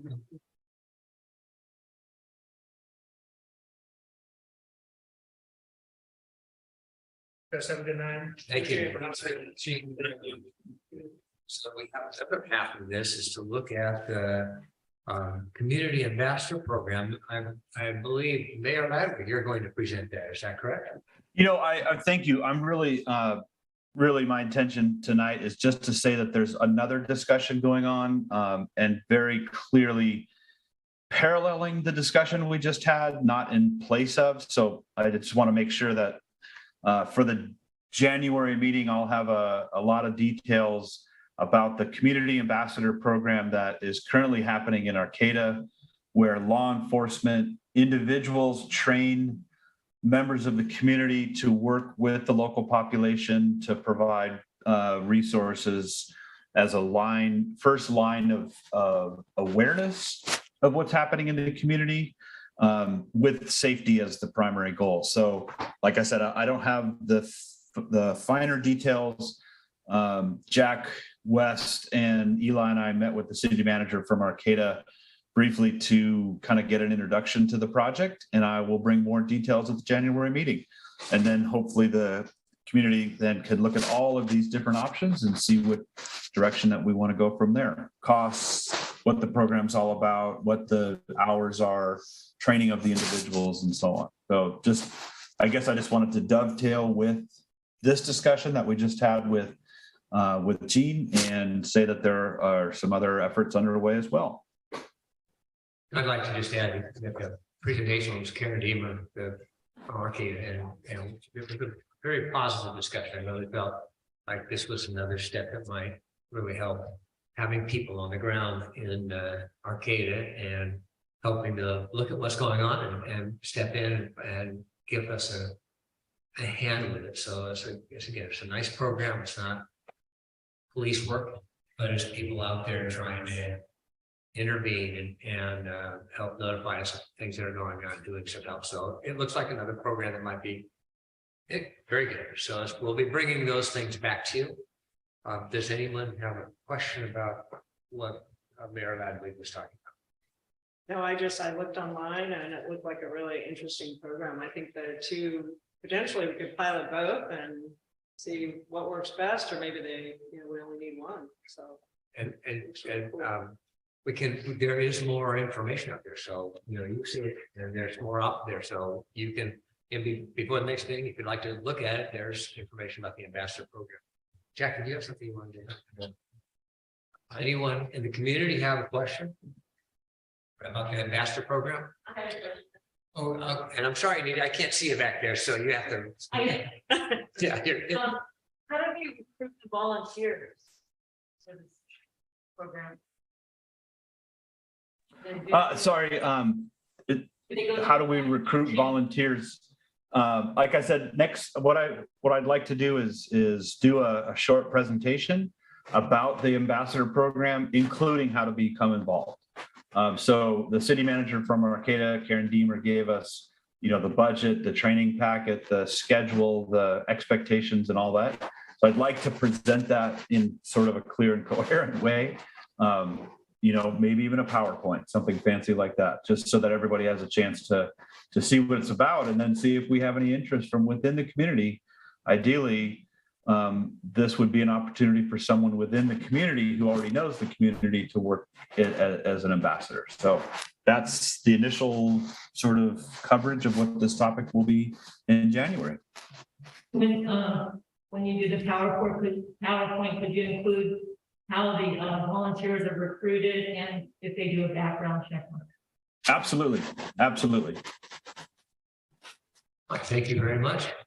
I believe, unless there's someone else with a question, I don't see any hands up there. So I think we are ready to move on to number 5. And this is a discussion decision regarding public service announcement concerning the Trinidad leash law. And that was, go back to remember what Kathleen Burleson, a letter she read to us, and you've all heard about her experience. So we'll, I think you have some information for this one.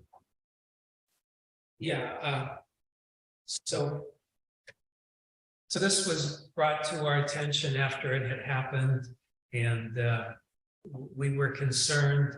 Gabe and I got on the phone and talked with Russ Gantz, our city attorney, and part of that conversation was whether or not a public service announcement would be helpful. So I'll just turn it over to Gabe because he actually drafted the public service announcement before it was reviewed by our city attorney.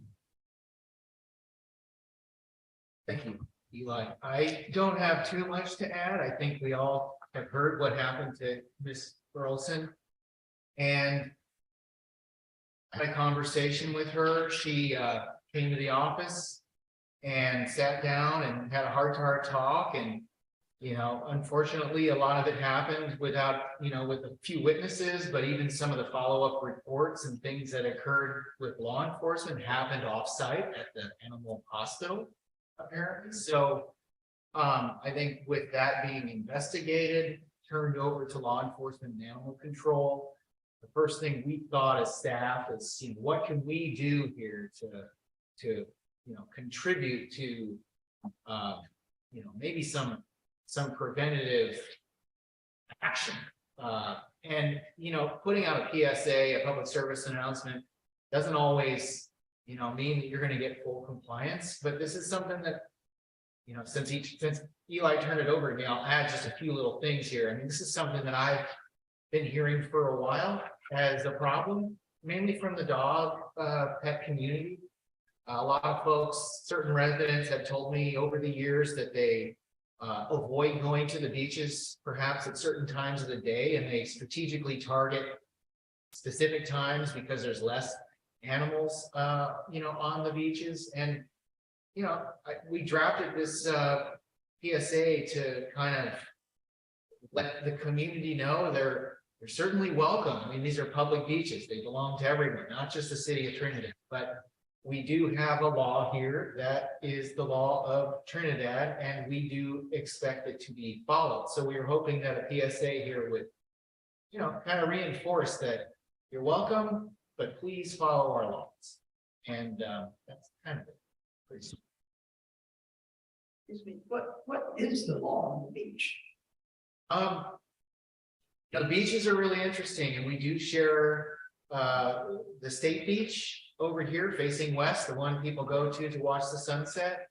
The rule of thumb is basically from the Marine Lab out west, there's kind of an imaginary line, and that imaginary line is state park to the north, part of the state park complex and state ownership. And then to the south, it's basically public city beach, Old Home Beach or Indian Beach, whatever it's referred to by the community or known as the beach below where the old lighthouse sat.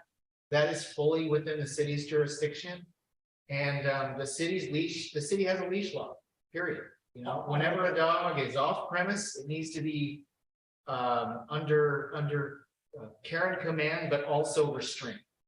And I believe the state parks has the same policy. Of course, you know, they have a lot more land to patrol, and they don't necessarily have the parks rangers to always be out there looking. And you know, the county itself over there at Clam Beach, I don't know exactly what the county's policies are, but I know there's places where pets are allowed off leash.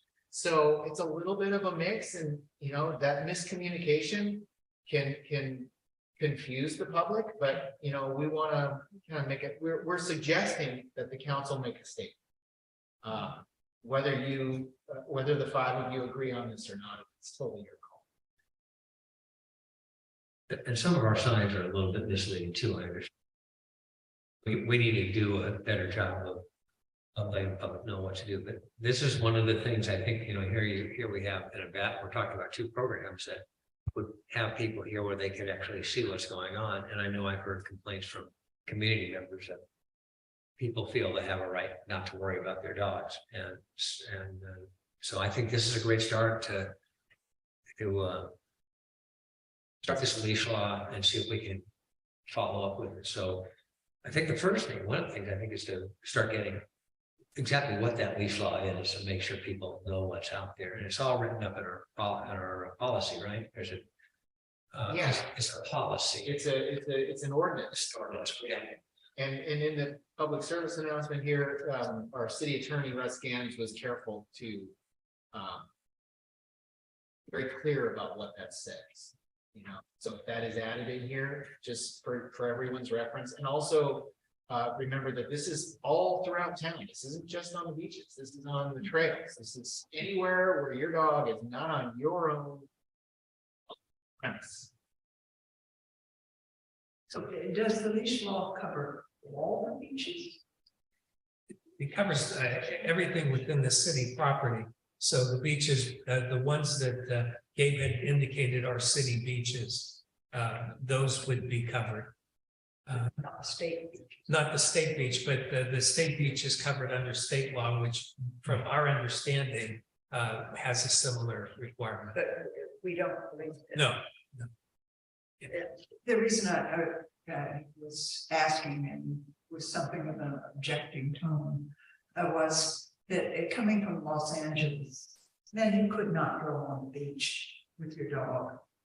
You could even with a leash, and it was a real problem to dog owners who want to let their dogs run free. So I think there was one designated area down in Huntington Beach, which is far south.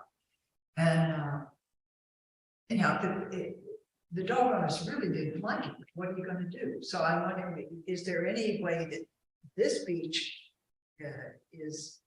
has dog hours, dog-free hours, but all these other beaches, but to just across the board have no room for the dog owners to let their dogs run free, that's hard. There's the beach, south of here. Moonstone Beach, Pine Beach. Sorry, I was drawing a blank on the name, but Moonstone allows off-leash dogs. I mean, I've noticed on Old Home Beach over the years, it seems like more and more off-leash dogs and more dogs per person. So it's like, it's not just one dog, it's, they bring 4 or 5 dogs and they're running around, and then there's, 10 other people, and it's getting to be a bit of a challenge. And I see people being a little nervous about some of the larger dogs jumping on them and things like that. So, yeah, so I would support kind of reining it in a little bit. It's one thing to let your dog out. It's another to have like a herd of dogs. Absolutely. And having a strict leash law wouldn't have stopped this thing with the attack, because. Well, actually, it could be. I mean, if he's going to come into town, he puts his dog out at their show. It's like a show dog out here, and we could have, if we had, I don't know if it was how it's written up, but I mean, we could possibly have those dogs leashed with the truck so they can't escape and run out. Because they ran out of. Right. So there may be ways that we could do that. We'd have to start putting that together. But Yeah, so technically he would have to keep them in the vehicle. But once they go out the vehicle, it's covered by the leash law. So, and everyone should be aware of that. So generally speaking, I think when there's dog parks, I think that's an ideal place to have dogs off leash.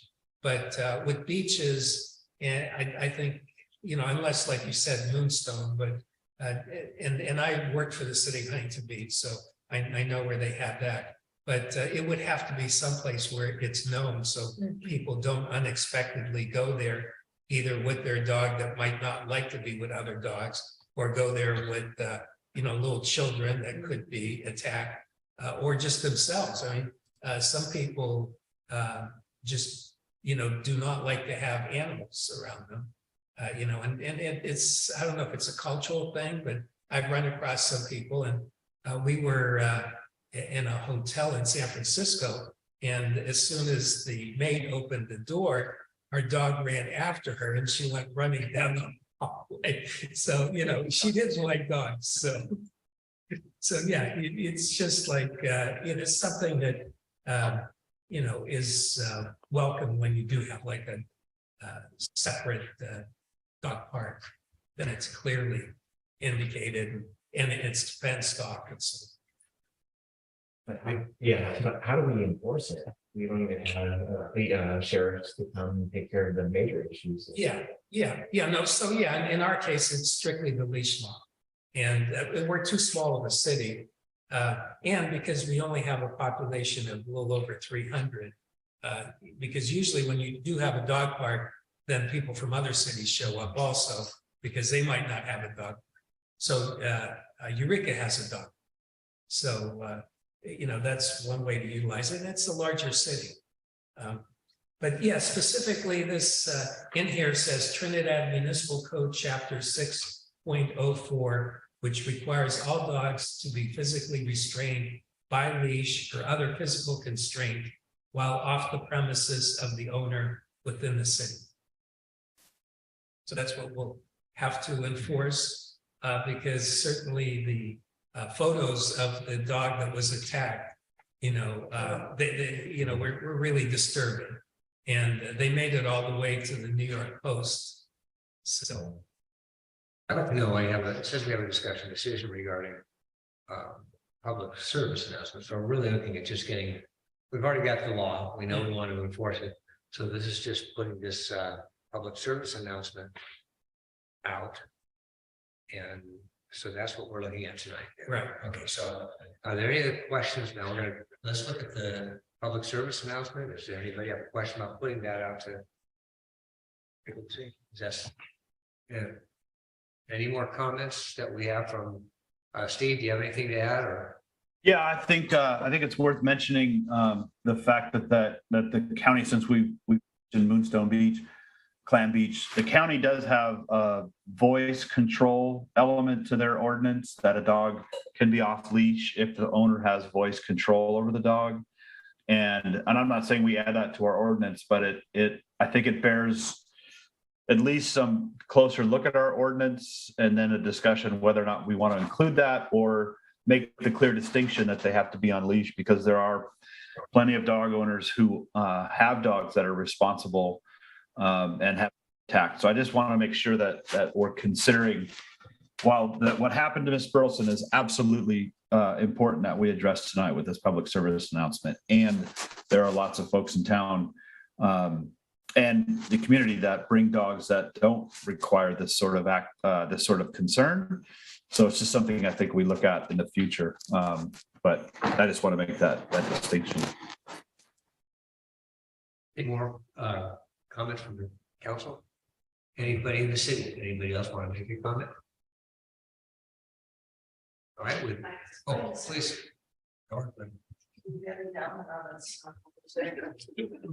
Well, I don't know how we sit here meeting after meeting after meeting, saying, how are we gonna fix the leash law when there's nobody to write the ticket? There's nobody to go up to somebody and say, you can look to somebody down there and tell them what to do with their dog, and you're probably gonna get your teeth bashed in. Or when they've completely ripped your dog apart, you'd like them to pay for the vet bills. Who is going to enforce that? And until we quit trying to come up with these good ideas for everything else, the public service that tells people we have a law, maybe that'll help with some liability when we didn't do anything. But until we get enforcement, we could just wad up the ordinance and throw it in the garbage can. There's nothing there for it. And there was something else I was going to say that I always forget because I get so upset. So I think I'll just sit down and shut up. But we have to somehow, I know what I was going to say. Usually when it comes up with who's going to enforce the dog laws, because the sheriff has told us they're not going to, the answer that we get from the city is that we have a contract with animal control. So if we do have this contract with animal control, maybe we don't anymore. No, we do. A phone call to animal control 5 miles up the road would get a response here faster than a deputy sheriff. I know they're shorthanded too, they're all over the county. But maybe a call should go to animal control to come out here and control the animal and write the ticket to the person owning it. So something can go to court, or if the person with their dog ripped up wants litigation, they can show that the ticket was written. But until the ticket gets written, we may as well enjoy cookies because nothing is gonna happen. And I hate to be Debbie Downer, but follow the process through. And there is no end on this process. So sorry. I'll just interject. So yes, we stay in touch with animal control. We do have a contract with animal control. And specifically in Delmore County, where this individual Frank lives, the animal control there is addressing the situation. But basically, this is about as much as we can do. The only other way to do it is to have code enforcement that you hire. And if you want to cover all the time, that's 24 hours a day, 7 days a week, because you never know when something like this could happen. So there is no real logical way to do it, especially for a city of our size. But you know, if you're in a large city like Los Angeles, where you could have people on staff like that for code enforcement 24/7, you know, then it makes sense. So in our case, you know, putting the word out there, trying to encourage people to respect and have their dogs on a leash is one step. And then beyond that, it does help with the enforcement for the sheriffs and animal control, that they're aware that we do have something on the books that can be enforced. Because a lot of times when we talk to them about some parking issues, the first thing they say is, you know, what does your municipal code say? So that's about all we could do for our size, but we're trying to be proactive. The other thing that we had talked about was the fact of, specifically with Frank Mallett and his dogs, that we would like the community to make us aware if he does show up again. I know he occasionally had showed up in the past in front of Beachcomber, but as far as I know now, he's lying low and not circulating much. But if he does show up, to please make the city staff aware of it so we could follow through. Because then we may try to take some more drastic action, you know, because it has been mentioned about like a restraining order if it's possible. It was brought up by our mayor and mayor pro tem at one of our meetings. I brought it up to the city attorney, but basically, you know, we'd have to find out, you know, when is here, and then especially if it's more repeated, then we could get possibly some kind of restraint. But we're willing to take whatever steps are necessary that you know, that are feasible, you know. And like I said, I mean, to really cover the law properly, the best way to enforce it is if you do have code enforcement all the time. And that ends up being quite difficult. Thank you. We also should probably just go back and look at what we've got on paper and see what we have there, see if maybe we can improve it. If that would be something we could do as a council.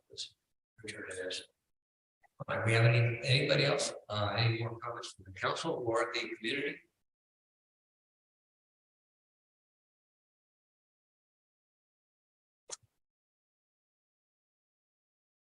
I'd be laying on my bed, I live in West Haven, and I want to point out that Clam Beach, which is huge, it's 5 miles long, is only about 5 miles down the road. So yeah, have a home service. We encourage people, you want to let your dog in the Clam Beach, nobody's going to do that.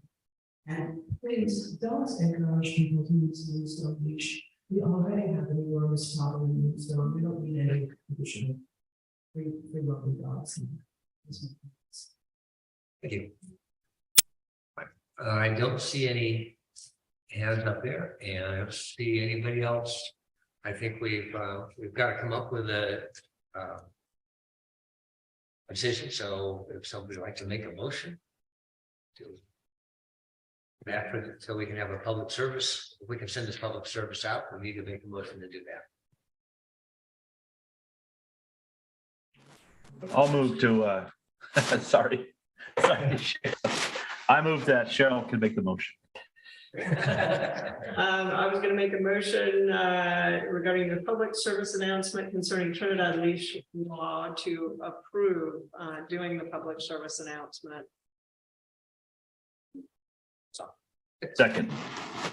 We got a first and a second, so Gabe, would you take account, please? Yeah, first, Mayor Kelly. Seconded by Councilmember Ladwig to. Mayor Pro Tem. Mayor Pro Tem, sorry. To approve the public service announcement and authorize it be sent to the press. Starting with Mayor Pro Tem Ladwig. Yes. Tuttle, Yes. Kelly. Weston. Yes. And Kate. Yes.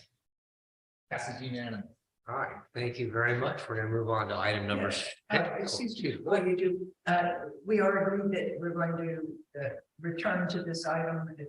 Actually, we are going to have a future agenda item right at the end of this meeting. That'd be a great spot to say, let's make sure we get back. Okay, thank you. Great, thank you. All right, we have number 6 is a discussion decision regarding appointment of 2 council members to participate in a government to government meeting with the Trinidad Rancheria. And Eli, you can need to explain that to us. Sure.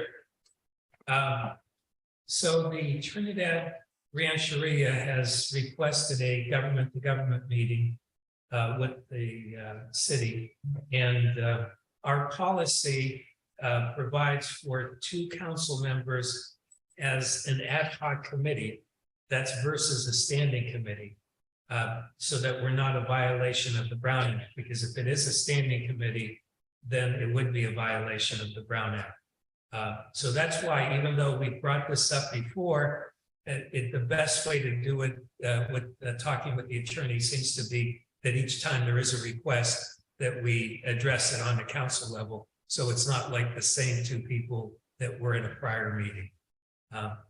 So the Rancheria has requested the G2G, which is short for the government to government, to talk about the Trinidad Trails policy, and also to talk about their proposed Trinidad Rancheria Interpretive Center in the harbor.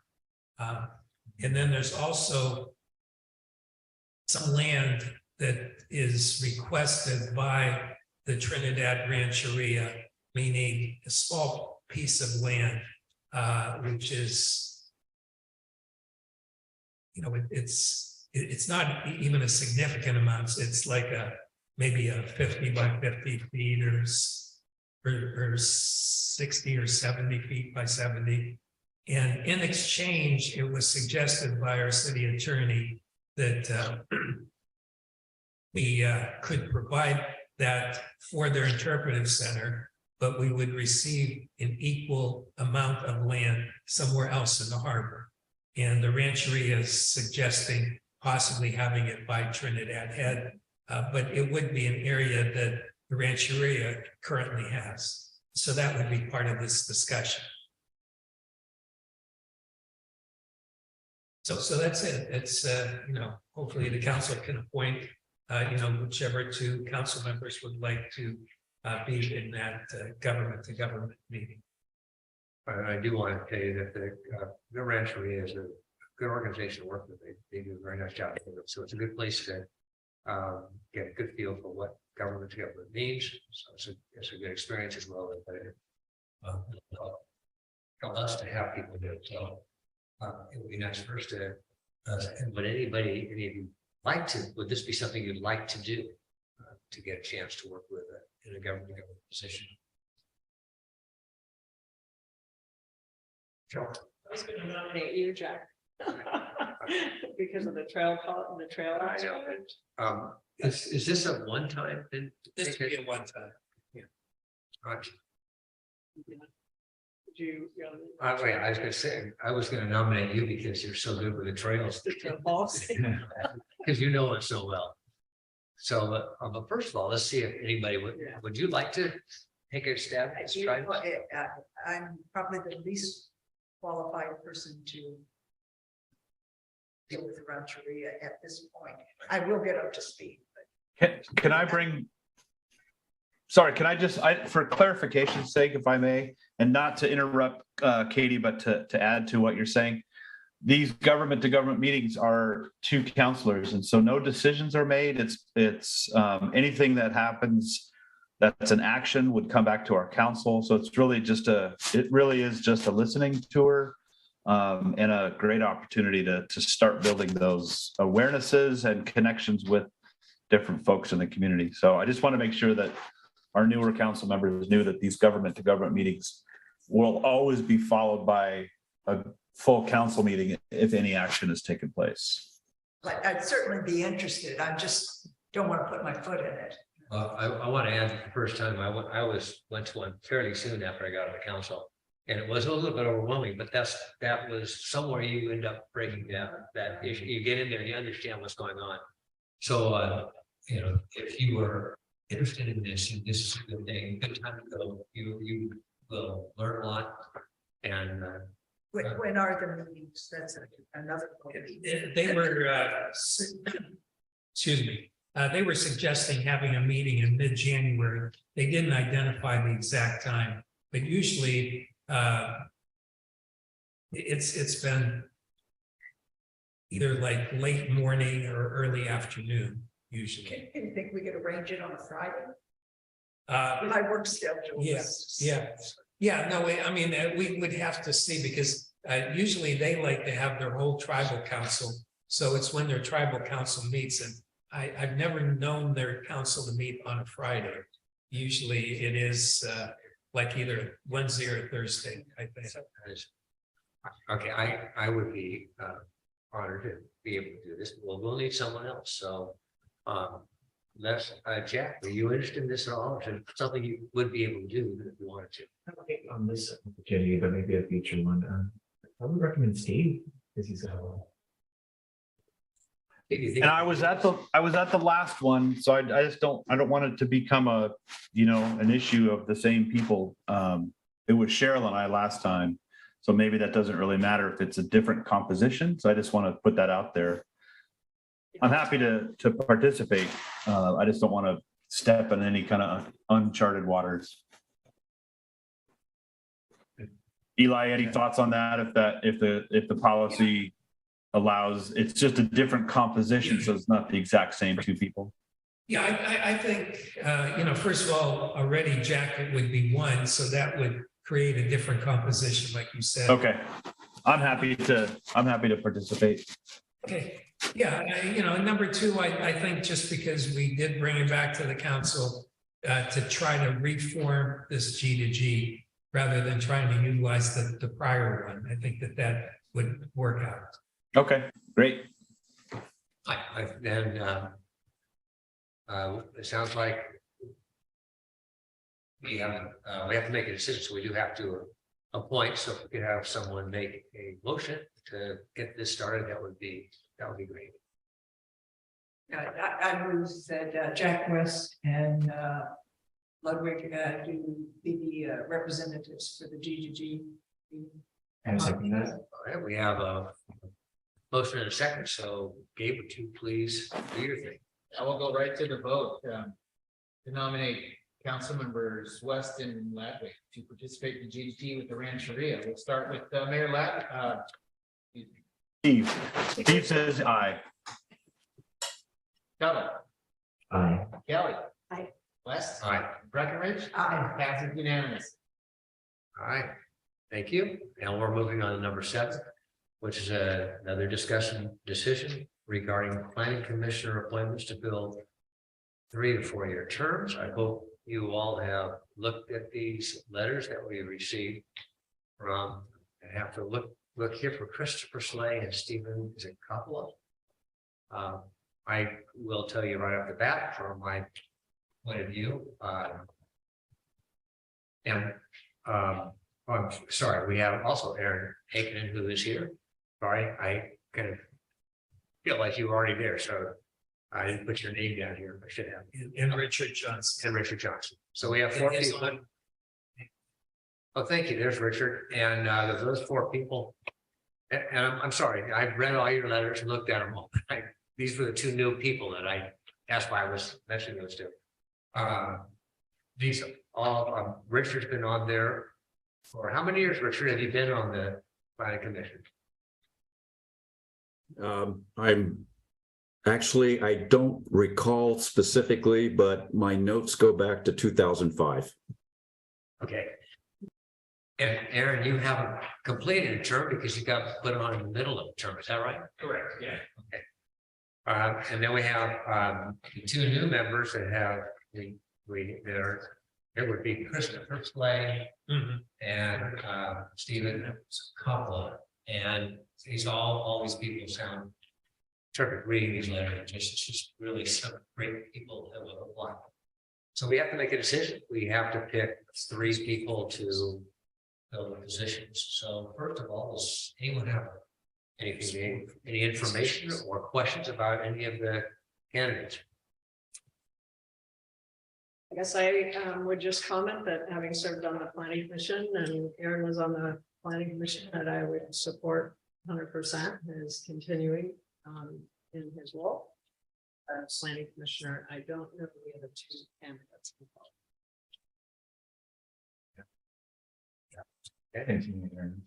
All right.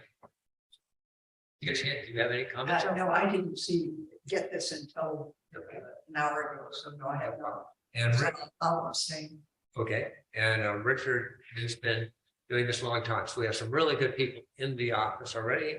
But we have to make before we pick 3 that we would like to see go on. So before we go any further, I would Steve, do you have your hand up? Steve, I'm sorry. Yeah, that's okay. Thank you for the floor here. I just wanted to say that I had the chance to sit in the audience for planning commission meetings with Dr. Slay. And I really want to make a strong advocate for Chris joining the planning commission. His attention to detail, his background research, the way he learned the city rules was really quite impressive. And I'd love to see something like that join our planning commission. So I just want to make a strong plug for Dr. Slay. And I don't know if he's in the audience. I don't see. Okay, just want to make sure. Thanks.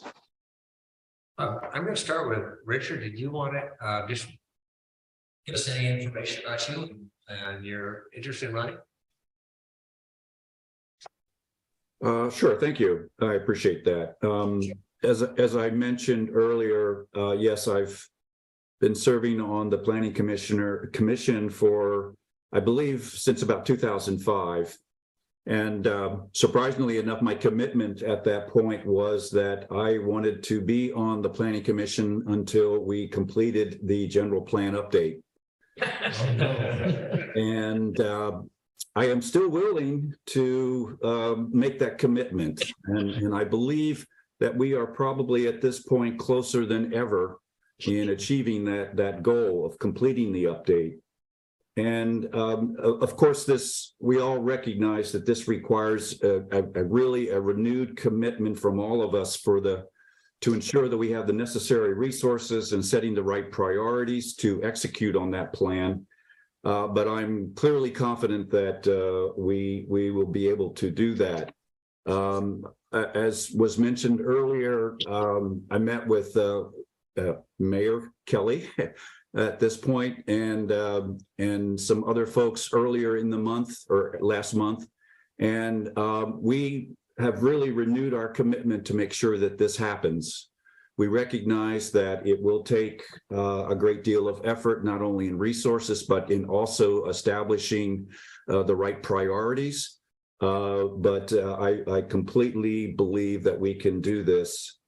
And I say that because we are now in the process, and we'll look at it tomorrow night, a preliminary plan that indicates that we can complete the general plan update within the next 4 years, which would be within my next appointment if you so desire for me to serve. So I'm happy to serve one more time. And I certainly am looking forward to making the general plan a high priority and executing on that priority. Thank you. Thank you very much. I appreciate that. And Aaron, would you like to have the microphone? Let us know what you got for us. Just very quickly, I'll echo everything Richard said, and I've enjoyed the brief 2-year term. I think I've filled on the planning commission. I would like the opportunity to have a full term and tackle that and keep moving on the rest of the business. I think we've got a good group, and I'd love to see some more new member to replace Deputy Diana. She departs us and sunsets into her planning commission retirement, and maybe someday soon that'll be you, Richard, but not yet, hopefully. Thanks. All right, well, we've got to make a decision, and I think we have. So we're going to just and so before we start, before I bring people in, is there anybody have a comment or a question on the council? Yes. On the planning commission, there are 3 appointed people appointed by the council. They have a 5-member, 2 of it's like they're also in rotating years, so they'll have. 2 people are going to be already on, and they'll come up in 2 years. Oh, there's 5. And there's 5. And so we have 3 that where we have an opportunity to make a change. If there's no questions from the council, then Steve, your hand is your hand up still, or are you? No. Okay. I don't know. Just It's the yellow.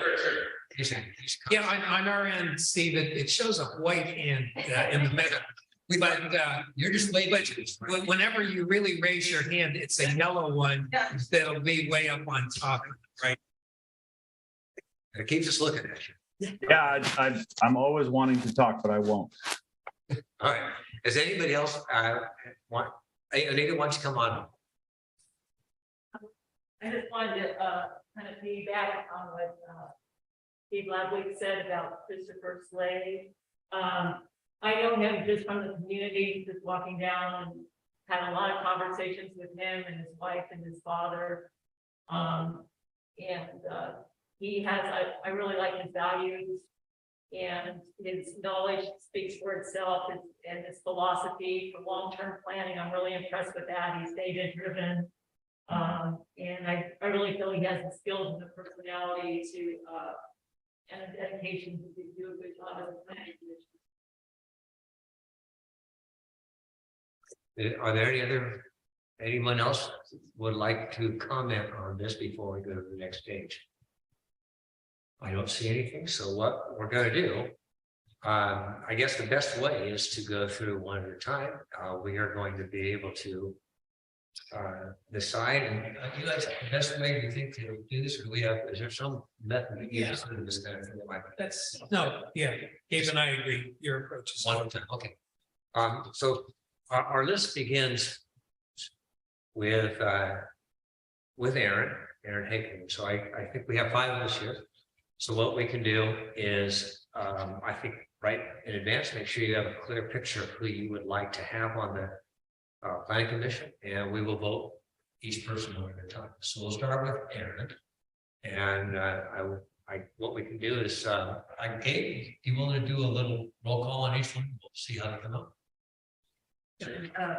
Gabe, I would like to be able to vote on those I have knowledge of and abstain on those I cannot. So Aaron Haken. yeah, do we want to make a motion? Does somebody want to make a motion, or are we just going to do just a yeah, it's probably best to make a motion in a second. And then vote. Okay, let's start with Aaron. Somebody like to move to put Aaron. I move to appoint Aaron Hakkinen. Okay, I second that. Okay, we got a first and a second, so Gabe, we're ready to have a vote. That was Ladwig and Tuttle, right? Yes. Yes. Our new mayor didn't make it. Sorry. Yeah, she tried. So we have a first and a second to nominate Aaron Hakkinen to continue and serve a 4-year term on the planning commission. Ladwig. Yes. Tuttle. Yes. Kelly. Aye. West. Yes. And Kate. Yes. Okay. All right, would someone like to, well, I'm going to do this. I'm going to move to appoint Richard Johnson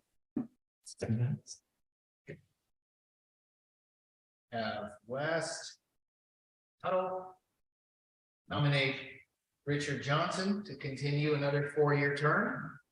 We'll start with Ladwig, Yes. Tuttle, Kelly, Aye. West. Yes. Kate. Yes. Passes unanimously. Now, this is someone new, is Christopher Slade, who we just talked about. Would somebody like to nominate Christopher Slade? So moved. Okay. Second. Okay. All right. We have a first and a second.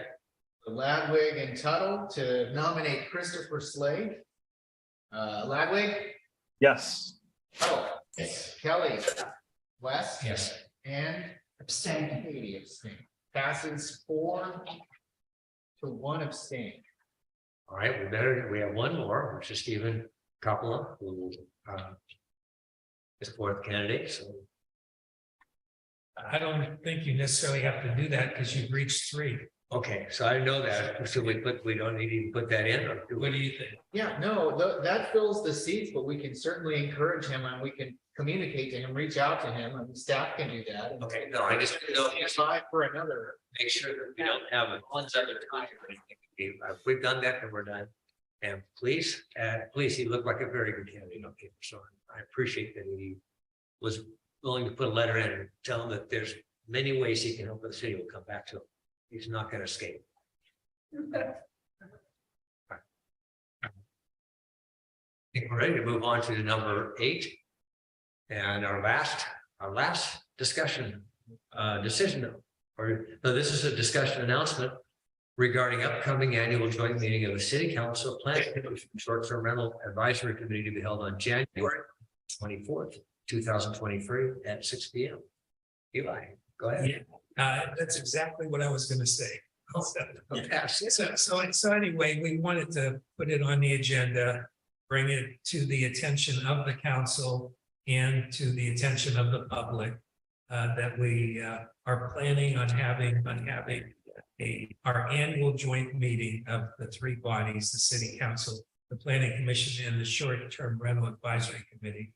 And it would be on January 24th, which would be the second or the 4th Tuesday, which is normally held for city council meetings whenever we need to have a second meeting in the month. So the recommendation was to choose that date, which would have normally been a potential council meeting date, and invite the Planning Commission and Short-Term Rental Advisory Committee. The Planning Commission is meeting tomorrow night. They can discuss it. And the Short-Term Rental Advisory Committee met on December 5th. And out of the 4 members that were present, all 4 said that they can attend. The only person who was not present will reach out to Jacques Beaupre. So from the council, will that work for everyone? Steve's shaking his head yes. We should be prepared because we have, it is a usual meeting, so. Right. Are we all okay? Yep. Yeah. Okay, good. So we have consensus. That was it. All right, great. So with that, we're going to move to future agenda items that anybody who is, do any of you have something that you would like us to make sure gets on the next agenda? And Katie, I believe you wanted to start with that. Well, I'm not sure exactly how to delineate it, but the issues of dog park, dogs on the beach, really, because I don't think a park and the beach are the same. They don't offer the same appeal to dogs running free. But something, I took Adora's point, I thought was well made, which is that you have ordinances, but if they're not enforced, then people begin to treat the law as if it doesn't exist. And that in some ways, you do yourself a disservice having an ordinance you don't enforce. On the other hand, I did vote for the announcement because of what happened on the beach. You have to do something now. But in terms of a future agenda item, something around what shall we do with our dogs off leash? Where can they go? What is there, for example, could we agree on Tuesday afternoons, from 4 to sundown, they're allowed? I don't know what the solution would be, but something that, where the public has a chance to talk about this, because I'm a dog owner, and you can see I have a reaction right away. So I suspect other dog owners do too. Well, maybe we need to pull out the policy that the ordinance, and I think that'd be especially looking at you want to look at the ordinance and see what we can do with it. Is that we'd like to do this? Right. So I would get that from you. Yeah, sure. So Is it still available online? Is that one of the things that's available? yeah. It is available online under the Trinidad Municipal Code. And section 6.04. That's helpful. Right, so Sure. good. So looking at that, the ordinance is a great start. Okay, and we'll bring that back, and we can bring something back on there. That's good. Okay. Is there anyone else who has something? I would like to have actually decision about the speed bump. You're talking about for a while, so we find out costs. Where are we going to put them? Maybe traffic calming, including the window and the speed bumps, Yeah. motion and view. Pushing you, and then I would love to see one on Underwood on that sharp corner, because cars fly around that corner very quickly. So it's something to just slow them down at the corner. So we're going to bring that back. The other thing was maybe revisiting the council assignments for the coming year. If we want to do that, I don't know. No, that has to be, I think that's a regular thing, isn't it? Is it? Yeah. Okay. Yeah, so you'll Once we get everybody seated, we'll bring that back in January. Yeah, So, Dave's- you got it. Dave's not gonna let anybody get out of this, so Okay. get ready. I'd like to go to planning. We have a lot of planning commission. What is our next task that we can look at? Do we have anything lined up from on the that you'll be sending us for The general plan. Plan, So- yeah. So we have Richard and we have Aaron. Yeah, Do you guys know if you're gonna be able to finish one of the elements before our next meeting? And we've got also Anton here who does the minutes. So what's on the agenda? Is it one of them on the agenda? I have it in front of me, but I think it's the design element, and I think it's not needed. Okay, so we have both Richard and Aaron also. Is it the design element? I don't even know if there is a design. Yeah, just looking at the agenda for tomorrow night's meeting, a housing related zoning ordinance update is on there, as well as the general plan, community design element, and both of those are Really the design. close. good. I think would be a fair assessment. Richard, do you agree? Yes, I think that tomorrow night is critical in that we'll be hopefully looking at a preliminary plan for completion. And I think that will give a lot of visibility to the city council and to the public in terms of what needs to be done in what sequence. And hopefully we can start making commitments to meet our goals to complete the various elements. Bear in mind that some of the elements have already been through a fairly significant review, even through the city council. And so I think looking at this holistic plan will give you a much better feel for where exactly we are. I would just like to also mention that Trevor, our city planner, has been working very closely with the Coastal Commission, who is a very big part of this whole process. And we believe that we have a much greater commitment for assistance from the Coastal Commission that we've had in the past. And hopefully with that commitment, we'll be able to move further, a little bit farther and faster. So I think that there's a real possibility here to see some good activity in the next several months. So tomorrow night's important. Good. Well, thank you. That's great. We hopefully will see something in our next meeting. Is there anything else that you have? Steve, do you have anything you wanted to add to next one? Yeah, now that we have a new council seated, there was some comments made about the selection process for new short-term rental applications, to revisit how we select folks. And so I'd like to bring that back to the council for further discussion now that we have, even though it was voted on, now that we have a new council, to revisit that. Okay, if we have nothing else, we just to let you know that you can always see Eli or see one of us. If anybody has anything they'd like to add, they do meet regularly on Monday to try to get some of these ideas out there so we can have things, more things on the agenda, so we can stay out late on these nights and get things done. But anyway, it looks like we've got everything done. So this meeting is adjourned. Thank you very much for being here and have a nice holidays. We'll see you next year. This thing's.